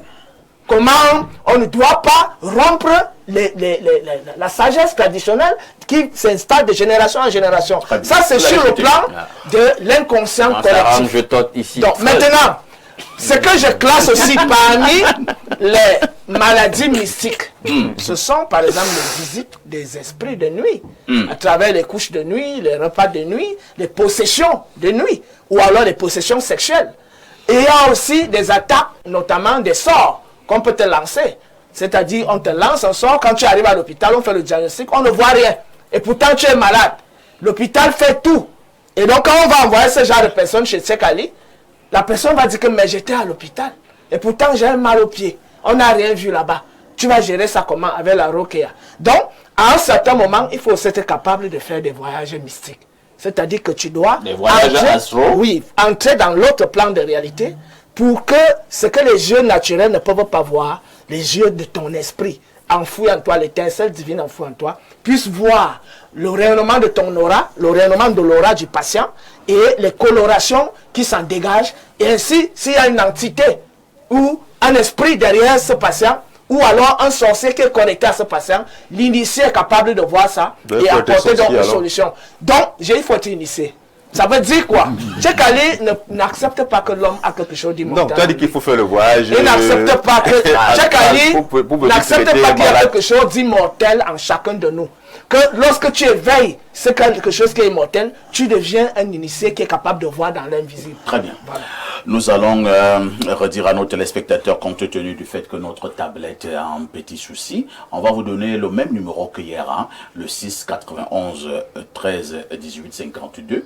Nos amis de la technique vont nous aider. Le 6 91 13 18 52 pour vos messages uniquement sur WhatsApp. Donc, bien vouloir envoyer vos messages au 6 91 13 18 52. Et on repasse la parole à Alain Douk. Alain Douk, est-il possible que, en tant qu'être humain, vous puissiez vous protéger contre les maladies mystiques? En d'autres termes, tout le monde peut-il être victime d'une maladie d'ordre mystique? Oui, tout le monde peut être victime jusqu'à un certain point. Et on peut s'en prémunir aussi. Alors, je vais revenir, puisque ton questionnement résume un tout petit peu la reformule le thème. Du coup, je vais y aller. Alors, quand on parle de maladie mystique, mystique d'abord le substantif nominal lui-même, ou adjectival, vient du grec mystikos, hein, moustikos. Bien, qui est le même mot qui a permis d'obtenir le mot mystère, moustikos. Alors, dès qu'on parle de maladie mystique, c'est une maladie liée au mystère. Quand on parle de mystère, comme quand on dit religion mystère, c'est quelque chose lié à une religion qui est cachée.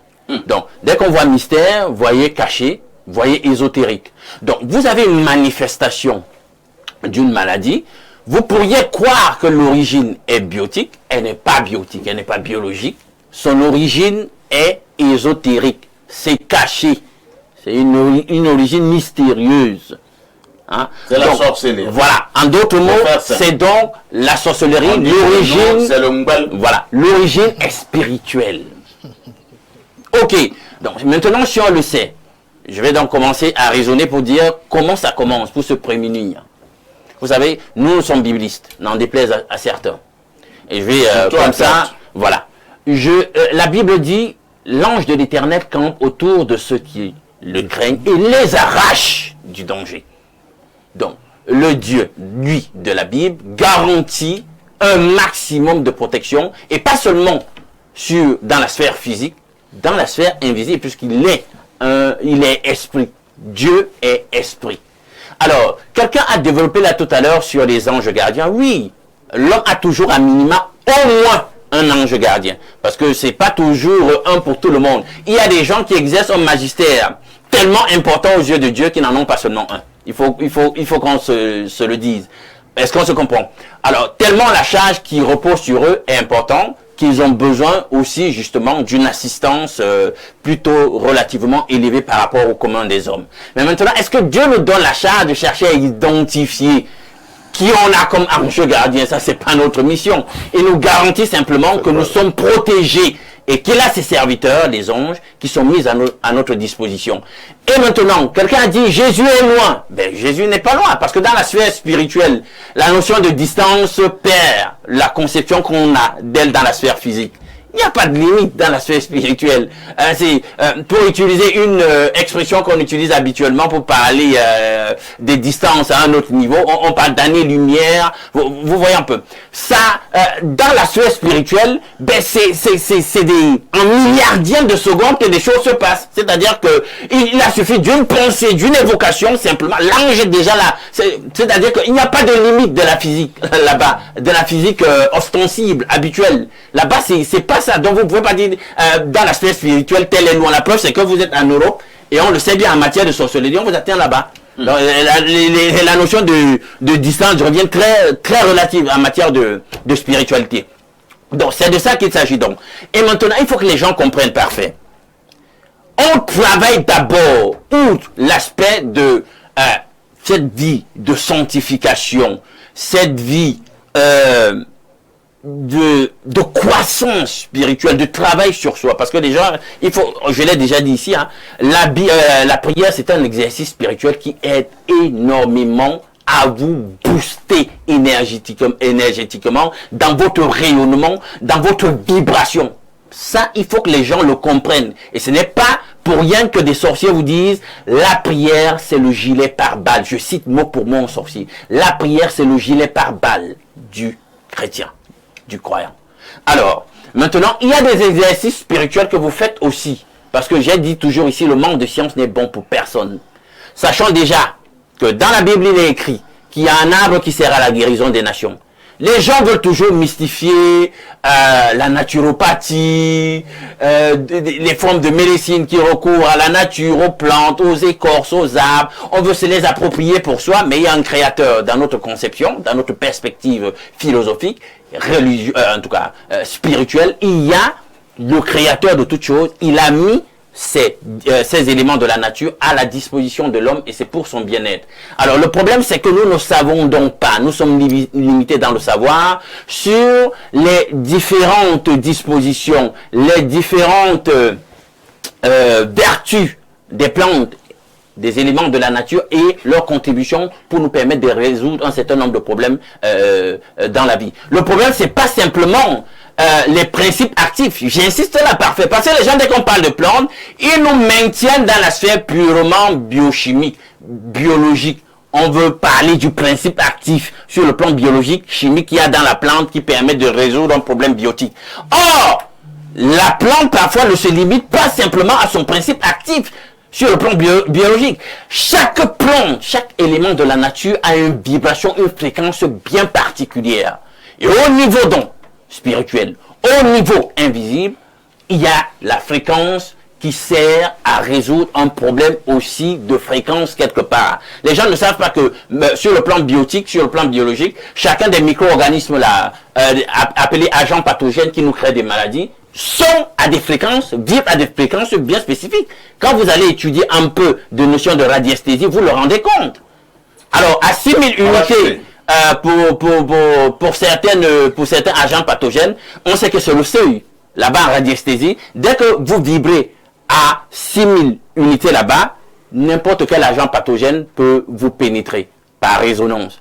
Quand vous vibrez plus haut que 6000, ça devient difficile maintenant pour les agents pathogènes de vous pénétrer par résonance et créer des maladies à vous. Il faut que les gens le comprennent. Donc même pour la plante qui te guérit, quand on va te dire on utilise telle plante pour se prémunir de tel effet de la sorcellerie, c'est d'abord un problème de fréquence. C'est parce qu'au niveau des fréquences, la plante en question a une fréquence qui empêche justement d'opérer une certaine action sur le plan spirituel. Parce que même le sorcier, lui aussi, il agit sur le principe de ces résonances, de ces fréquences et tout pour vous atteindre. Donc, c'est là. Donc, il y a tout ça. Il faut travailler sur soi. Il faut connaître un certain nombre de choses pour se prémunir dans de ces attaques.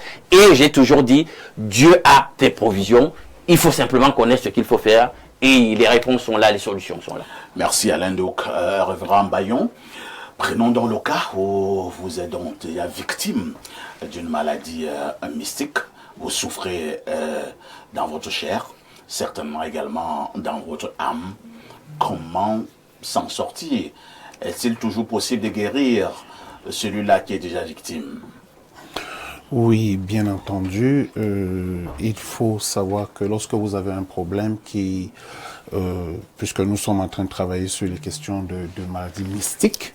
Donc ça veut dire qu'on a réalisé que sur le plan biologique, sur le plan physique, ça ne marche pas. Vous êtes allé voir à l'hôpital, vous avez essayé d'appliquer un traitement, ça n'a pas marché, et vous arrivez maintenant à la conclusion qu'il s'agit de quelque chose de mystique, ou alors vous n'en savez rien. La première des choses que je veux dire, c'est que gardez votre calme.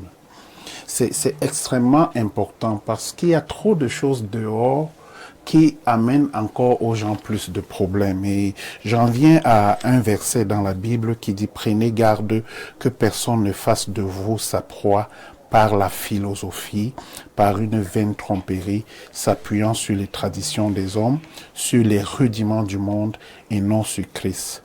Car en lui habite corporellement toute la plénitude de la divinité. » Verset 10, « Vous avez tout pleinement en lui. » Pour résoudre vos problèmes d'ordre mystique, et notamment les maladies mystiques, vous pensez que le Christ est l'unique solution. Il est suffisant pour pouvoir résoudre tout, je dis toute forme de problème spirituel. Et celui qui veut faire recours aux herbes, aux écorces, il est à côté de la plaque? Non, je n'ai pas dit ça. Je classe ça, il y a c'est-à-dire que vous avez un problème physique, alors vous pouvez avoir une plante qui va... Non, nous parlons des maladies mystiques. Maintenant, sur le plan mystique, alors il faut aborder ça de manière spirituelle. Ça veut dire, à problème spirituel, remède spirituel. Si vous avez un problème physique, vous pouvez avoir des thérapeutiques qui sont d'ordre physique. Et je voudrais dire très, très clairement, le Christ, d'après ce que je viens de lire, est totalement suffisant. Si vous êtes un croyant, vous êtes un chrétien, vous devez avoir l'assurance que lui seul suffira. Mais comment est-ce que vous devez faire pour qu'il suffise? Je pense qu'il faudrait d'abord être réconcilié avec lui. Vous avez fait quelque chose. Je connais un jeune homme qui est allé prendre la femme de quelqu'un au Nord Cameroun là-bas, et le monsieur lui a dit qu'il va jamais s'en sortir. Il est décédé aujourd'hui. Il est devenu d'abord fou. Et le monsieur lui avait dit ça, il lui a lancé un sort, quelque chose comme ça. Alors vous avez fait quelque chose, vous avez provoqué un dommage à quelqu'un. Il faut vous repentir. Vous avez fait quelque chose qui est mal, parce que c'est ça qui permet à Dieu de poser la main sur vous. Non, la main de l'Éternel n'est pas courte pour vous toucher, ni son oreille Dieu pour vous entendre. Mais c'est vos crimes qui créent une barrière. C'est pas Dieu qui ne peut pas venir, mais c'est vos crimes qui créent la barrière. Vous êtes croyant, vous priez, mais il n'y a pas un ciel qui répond. Donc, il faut se repentir, c'est quelque chose d'essentiel. Vous renoncez à ce qui est mal. Et quand vous avez fait ça, la balle vient, vous ouvrez une porte pour que Dieu vous pose la main. Les serviteurs de Dieu que vous voyez et que nos amis essaient de banaliser, nous sommes simplement des gens qui indiquent aux gens comment ils peuvent mettre, n'est-ce pas, ils peuvent se brancher sur un interrupteur. C'est Dieu qui guérit, c'est pas nous.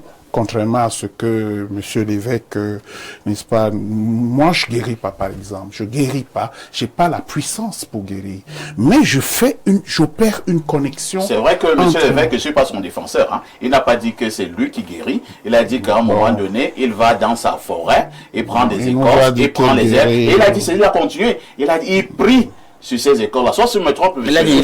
Voilà. Mais parfois, il a dit ici très clairement qu'il guérissait. Il a même déjà dit toutes les maladies. Je veux juste nuancer. Là n'est même pas, on n'a pas un problème de religion ici, non, nous n'avons pas un problème. Nous venons ici pour venir enseigner le peuple de Dieu. Je pose juste mon Et les exemples doivent être dans ce que nous enseignons au peuple de Dieu qui nous suit. Dans leurs diverses maisons et dans les milieux qui se retrouvent. Je vous remercie. Moi, je viens ici pas pour un problème de religion. Je viens pour poser la connaissance et chacun peut apporter son édifice. Donc c'est pour ça que je disais très clairement, les croyants, je parle d'abord pour cette catégorie de personnes, doivent avoir l'assurance que Dieu est capable. Il y a des gens qui ont eu des problèmes extrêmement compliqués, qui sont venus et sur un bout de doigt, les choses sont parties. Quand ils ont accompli le principe, ils se sont repentis. On a fait une simple prière. C'était pas une prière de ceci ou une prière de cela. Seigneur, guéris ton enfant. Et l'enfant est guéri. Seigneur, sauve ton enfant. Et l'enfant est sauvé. Ça arrive comme ça. Ça, c'est des choses, la Bible dit que la guérison est le pain des enfants, le petit déjeuner. C'est quelque chose de normal, de naturel dans la vie de quelqu'un qui est en connexion avec Dieu. Maintenant, si c'est quelqu'un qui est de l'autre côté, le Seigneur tend simplement la main. Vous n'êtes pas croyant. Vous croyez en n'importe quoi. Vous êtes tantôt chez un marabout là-bas, tantôt vous êtes chez un ceci et cela. C'est là que les gens se mettent dans des complications. Les choses de Dieu sont simples. Mais les hommes cherchent dans votre dynamique. Vous prenez des comprimés de la médecine conventionnelle? Tout à fait, oui. Ah bon? Oui, bien sûr. Je suis surpris. Pourquoi? Pourquoi vous ne faites pas que prier Dieu simplement?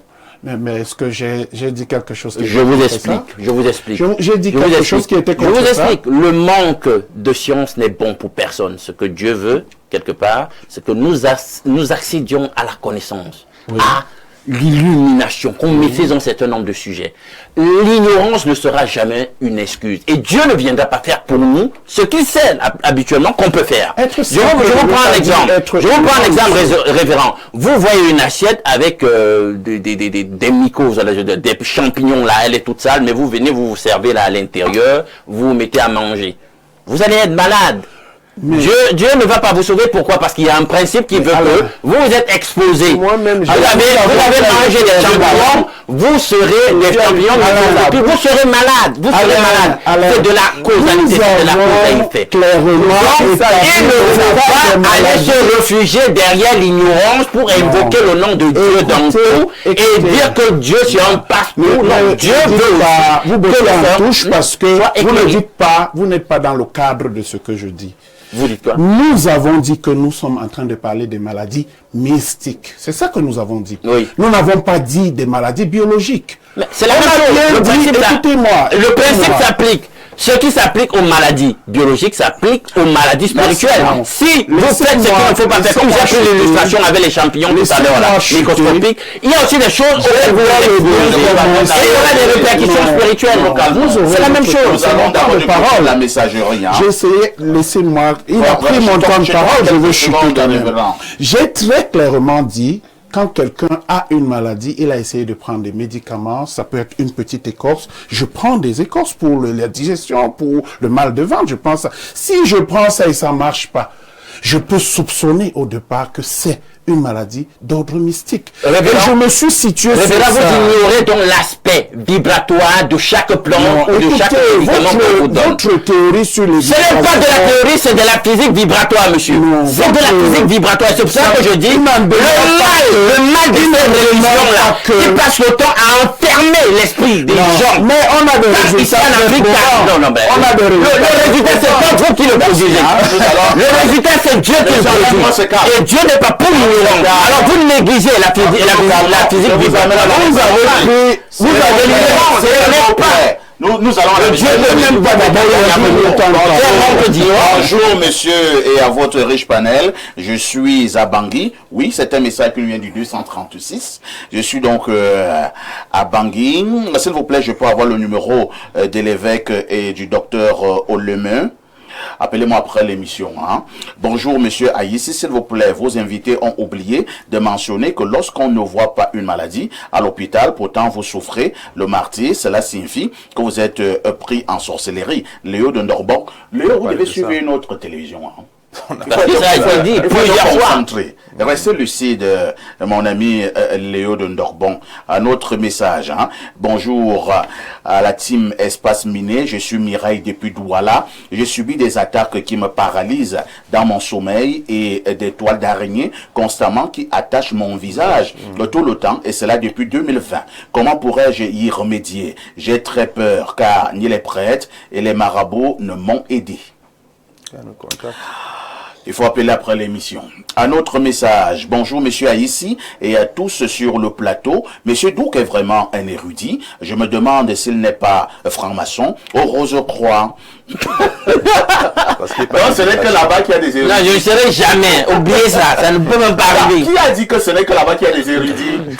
Ben, parfait. Permettez que je rebondisse. Vous savez, ils ont donc justement occulté le savoir parce que le savoir, c'est le pouvoir. Alors, on vous copte pour que vous veniez là-bas, pour qu'on vous éclaire un tout petit peu, puis que vous deveniez une espèce de demi-urge au milieu de vos semblables. Un autre message. On peut accéder au savoir sans ces gens. Il continue, il a parlé de la radiesthésie, qui est une pratique spirituelle non religieuse, voire hérétique. Il dit qu'il est chrétien et pratique du satanisme. Non, la radiesthésie, c'est pas ça. On est en plein dans le principe du rayonnement, parce que la lumière est une onde vibratoire. Les gens ne le savent pas. Quand on parle de lumière, il s'agit d'une vibration. Alors là-bas, on associe donc vibration et lumière, radiesthésie. Un autre message. Les gens sont ignorants. À vous, parfait ici, et à votre panel par rapport au thème d'aujourd'hui. Retenons que Dieu, qui est en même temps Jésus-Christ, est le Père des esprits. Ainsi, en ce qui concerne les maladies mystiques, il faut utiliser les armes spirituelles dont Dieu nous recommande pour avoir la victoire. Merci. C'est Sylvie de Yaoundé Messassi qui envoie cette contribution. Un autre message très rapidement ce matin. Bonjour mon fils parfait. Dites au prêtre sur le plateau et qui dit que chacun a son ange gardien que ce n'est pas vrai. La Bible ne cite que 2 noms d'anges. Est-ce que ce que vous dites également est vrai? Je l'annonce, la nouvelle, c'est que tout n'est pas dans la Bible pour commencer. Est-ce que la Bible cite même d'abord que 2 anges? La Bible n'a pas d'abord tous les livres, la Bible qu'ils en ont, et que la personne qui veut les renseignements n'aille qu'à regarder la Bible qui a du Nouveau Testament, qui a 72 évangiles, et d'autres livres qui sont dans l'Ancien Testament. Bonjour, ça c'est pas vrai du tout. Tout le monde n'a pas un ange gardien. Il y a des gens qui ont des démons gardiens.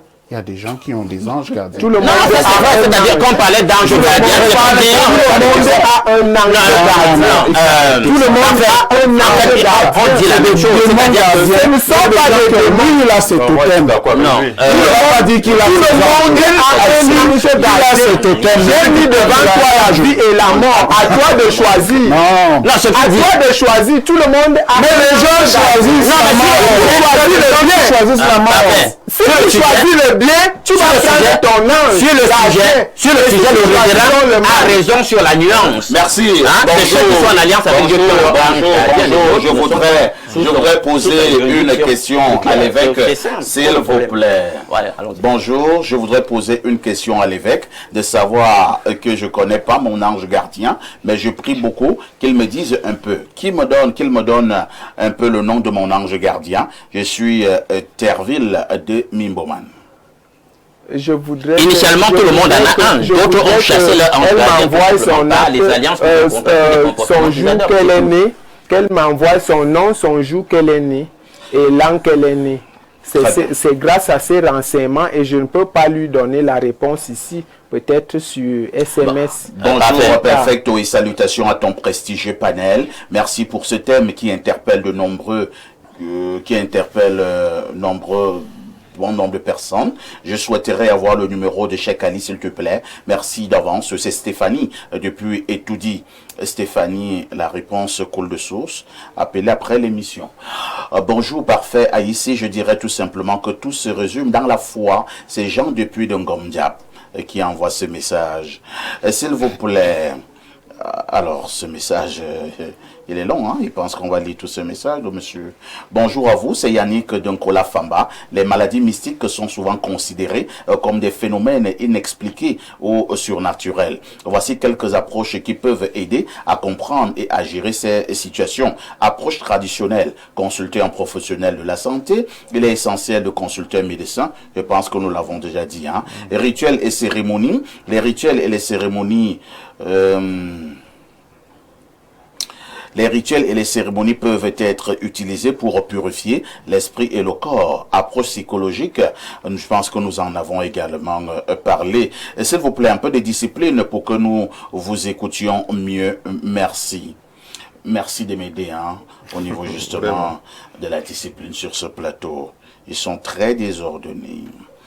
Bonjour à toi Parfait et à tout ton panel. J'aimerais que mon Seigneur me dise comment on fait pour connaître son ange gardien et ses heures miroirs. Un grand merci à Alain pour son analyse. Oui, l'évêque a déjà répondu.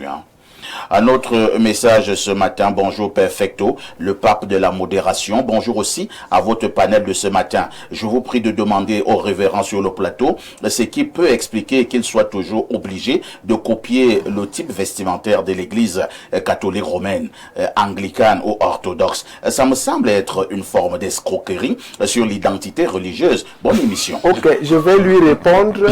C'est pas vous qu'on a posé la question. Non, c'est lui justement. Non, qu'est-ce que non, non, non, non. Apparemment, c'est au révérend Bayon. Au révérend Bayon. Non, c'est lui qui a bien avec le... Non, même le message. C'est de Rome. Voilà le message. C'est de Rome. Oui, c'est la de demander au révérend. Est-ce que je l'ai révérend? Ok, d'accord.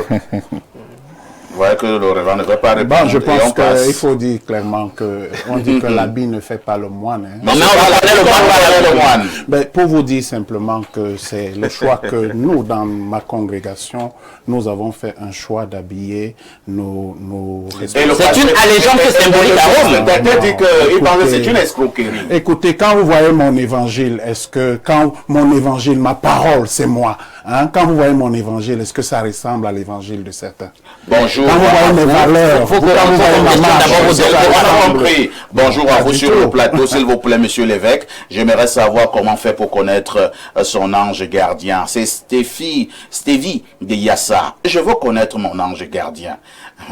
L'effet de l'ange gardien là, ça va. Ton topo là, c'est dit.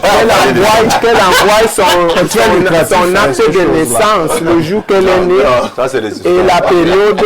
Parfait, justement, c'est là-dessus qu'on veut réagir. Ce ne sont pas des histoires. Je suis capable de donner à tout un chacun, même si c'est 1000 personnes, leur ange gardien et leur facilité d'atteindre leurs objectifs. Je suis ici à tout votre panel, je vous suis depuis, mais la première fois que c'est la première fois que j'interviens, s'il vous plaît, j'avais besoin du numéro de mon Seigneur et là, grand merci et bonne continuation de votre belle émission. C'est la pieuvre depuis Kribi. La pieuvre? Est-ce que c'est un bon nom? Il continue en disant, s'il vous plaît, monsieur Parfait, ici, je voulais savoir comment connaître son ange gardien et son heure de prière miroir. Appelez après l'émission.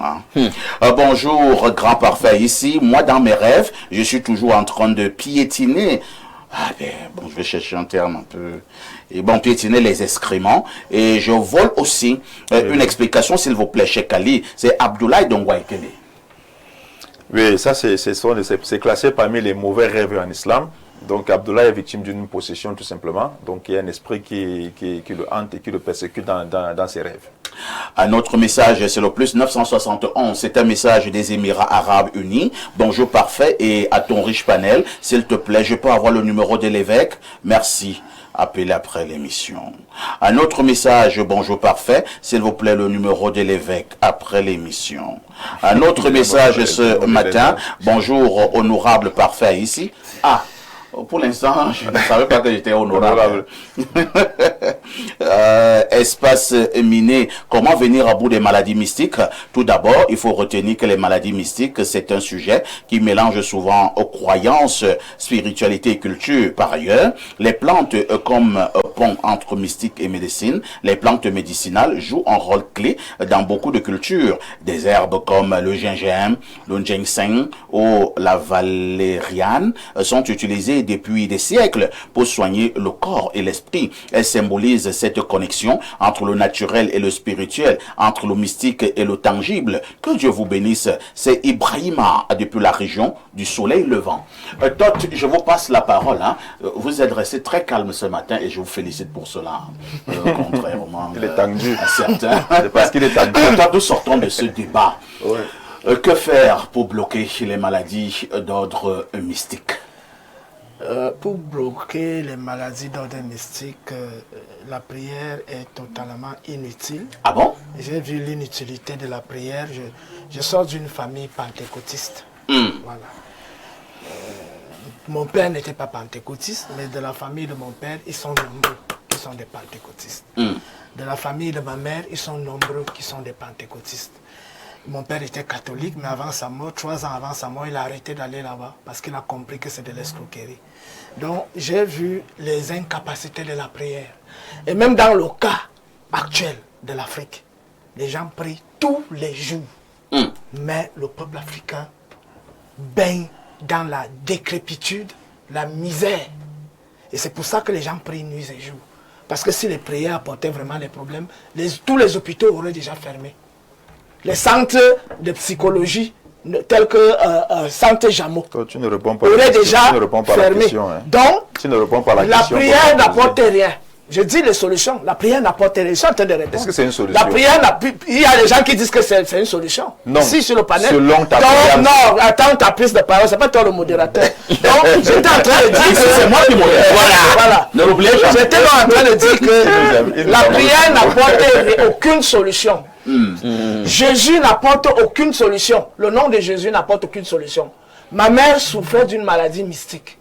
Et les pasteurs, les évêques, tous ces gens des églises de sommeil ont crié le nom de Jésus nuit et jour. Elle est décédée. Oh là là. Voilà. Donc, c'est là où j'ai constaté l'inefficacité notoire de ce nom-là. Qui n'a d'abord pendant toute la vie de ma mère est un exemple. Pendant toute sa vie, ma mère était dévouée à ce Seigneur qui fait saigner les gens tous les jours. Mais, peut-être que c'était dans sa destinée. Je n'ai pas vu. Je ne vais pas parler de la vie de ma mère, mais j'ai dit ce que j'ai vu, même dans ma famille. Ce nom ne sert à rien du tout. Très bien. Maintenant, qu'est-ce qui sert? Qu'est-ce qui sert? Après avoir balayé la prière de Jésus, ce qui sert, c'est la nature. L'Esprit divin anime la nature.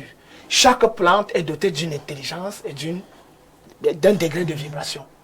L'eau est dotée d'une intelligence et d'un degré de vibration. La terre. Donc, c'est la raison pour laquelle les divers moyens pour se prémunir de ça. Il y a le blindage. Le blindage commence dès la naissance. Et il s'échelonne au fur et à mesure qu'on évolue. Autant on se blinde, autant la fréquence vibratoire devient. Et je suis donc en disant que, en plus de ce que les plantes peuvent apporter, il y a le vécu quotidien. Ton rapport avec les autres, vis-à-vis des autres. Est-ce que tu es une méchante personne? Est-ce que tu es bon vis-à-vis des autres? Est-ce que tu crées l'harmonie autour de toi? Donc, il y a ce que la nature peut apporter et il y a ce que ton propre vécu et la connaissance de toi-même peuvent apporter. Merci, Cheikh Ali. Votre mot presque de fin au moment où nous parlions de cette affaire de maladie d'ordre mystique. J'aimerais d'abord revenir sur les propos de l'évêque. C'est quoi l'objectif de connaître le nom de son ange? C'est quoi l'objectif? C'est pour faire quoi? Il y a ce qu'on appelle dans la mystique ou la magie, la numérologie. Lorsque quelqu'un vous demande déjà votre nom, votre date et lieu de naissance, il n'est plus avec Dieu. Comment ça? Je vous dis qu'il n'est plus avec Dieu. Moi, je vous parle des choses qui sont... C'est la numérologie. Non, pas ici pour juger. J'explique. Explique parce que la question. Non, écoute, mon frère, calme-toi. Parce que si nous quelqu'un débattons, parce que je vais d'abord te dire que la religion musulmane... Non, je ne parle pas de deux. Pour d'abord te dire... Attends, s'il te plaît. Parce que si on vient ici pour juger, vraiment, on va remplir ce plateau. Ils sont nés le même jour. On va remplir ce plateau. S'il te plaît. Et je vais juger ta religion. Je vais juger ta religion. Je ne parle pas de christianisme. Non, je ne parle pas de christianisme. Je vous suggère, parce que je vois déjà là où nous allons arriver. Non. Parce que l'évêque est en train de dire que si vous commencez de cette manière, non, je vais s'entendre à la religion musulmane. Là, nous n'en sommes pas plus. On ne va plus s'en sortir. On ne va plus s'en sortir. Je ne parle même pas de la Bible. On vient ici pour poser la connaissance que le modérateur donne. Est-ce que c'est biblique? Ce n'est pas biblique. Comment vous parlez? Est-ce que tu es dans la Bible? Est-ce que tu es dans la Bible déjà? Est-ce que Jésus va demander dans la Bible? Toute la connaissance n'est pas dans la Bible. Je ne pense pas que je pense que Alémon est chrétien, il n'est pas d'accord avec lui. Il y a des mecs qui ont le chemin, il n'est pas d'accord avec lui. Est-ce qu'on a donc tous les livres de la Bible? On a tous les livres de la Bible. Restons au niveau du... On n'a pas tous les niveaux de la Bible. Attendez, avant que vous ne chutiez, nous sommes en train de faire une émission très intéressante. Vous voyez un tout petit peu. Et là, je remets ma touche de modérateur. Voilà. Parce que je vois déjà là où nous allons arriver. Et j'évite cela. Non. Nous ne voulons pas organiser une guerre de religion ici. Restons sur la problématique. Et là, je vous repasse la parole, monsieur l'imam, de rester effectivement sur la problématique. Monsieur Parfait ici, je n'ai pas parlé de la Bible. Je n'ai pas parlé du christianisme. Je n'ai pas parlé du chrétien. J'ai parlé de la numérologie. Donc je vais chuter donc, en disant que pour traiter quelqu'un qui est atteint de sorcellerie ou de magie, selon l'islam, nous avons tout le Coran qui est un traitement. Parce que dans la sourate 17, verset 82, Allah nous dit ceci, nous avons fait descendre le Coran comme une guérison et une miséricorde pour les croyants. Ça veut dire que lorsque quelqu'un atteint de magie, comme l'autre a parlé il rêve, il marche sur les selles, sur les excréments, l'autre a parlé des toits d'araignée, quand le patient vient, on lit les versets coraniques. Et même un chrétien aussi peut prendre même les mêmes versets coraniques. S'il veut le prendre en français, hein, même un chrétien peut prendre les versets du Coran, s'il parle en arabe, il peut prendre en français, il le pratique sur lui, ça va des effets. Alain, donc, selon vous, au moment où nous parlons des maladies d'ordre mystique, et Dieu seul sait qu'ils sont nombreux qui nous regardent ce matin, qui souffrent des maladies d'ordre mystique. Quel est le message que vous leur adressez? Pour éviter de faire des redites, ne nous enfermons pas dans l'ignorance parfaite. Tel que nous nous voyons être humains, il y a une dimension liée au rayonnement, dont à la lumière. C'est pour cela qu'on vous parle de votre aura. Il y a des dispositifs qui permettent de voir votre aura. Vous êtes une espèce de musique parce qu'il y a une fréquence qui se dégage de vous. Vos ondes alpha, par exemple, du cerveau, on connaît quelle est leur fréquence. Vous-même, votre corps entier a une fréquence. C'est pour cela qu'elle est en adéquation avec la résonance de Schumann, qui est la vibration, qui est celle de la Terre, révérend. C'est pas la magie, c'est de la physique vibratoire. Il y a une dimension vibratoire à tout, même à la plante que tu utilises pour te soigner. Il ne faut pas proliférer l'ignorance. Et maintenant, au sujet des anges, les amis, il y a des bons anges. Les loyalistes au Seigneur créateur. Et il y a les démons. Quand vous rentrez dans cette économie, parfois on vous embrouille. On vous amène avec des choses où vous commencez à coopérer avec les anges rebelles, tout en croyant que vous êtes avec les... Voilà, non, les démons, là, les anges vous êtes toujours avec les anges du Seigneur. Bonjour, parfait ici. S'il vous plaît, j'ai besoin du numéro de Monseigneur est là. Finalement, Monseigneur là, le vent en poupe. Hein? Notre message ce matin. Bonjour à tout le panel. Je m'adresse à Monseigneur est là. Je rêve, mais je ne me souviens pas de mes rêves depuis un bon moment, sauf les rêves pendant lesquels je mange. J'ai l'impression que je suis atteinte spirituellement. Je voudrais des prières. C'est Josiane depuis Yaoundé. Merci. Un autre message. Bonjour, grand perfecto. Mon beau-frère a fait...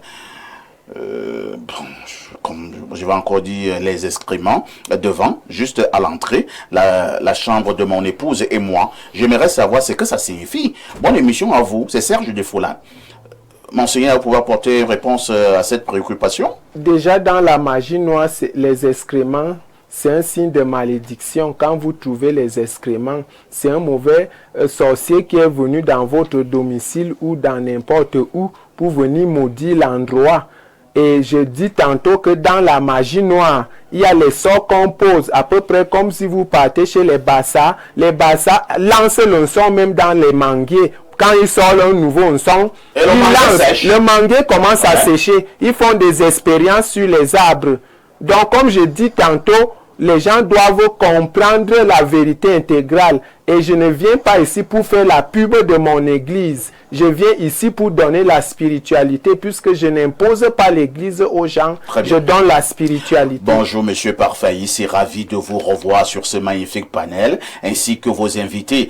S'il vous plaît, lisez mon message. J'ai fait un stage dans une structure sanitaire durant un mois. Une fois après le bain, j'ai installé mes dessous à l'extérieur pour que ça sèche. Et ça a disparu. Depuis, je suis à 2 fausses couches. S'il vous plaît, si quelqu'un peut bien m'aider dans votre panel, je suis tourmenté. C'est Manuela depuis Yaoundé. Manuela, appelez-moi après l'émission.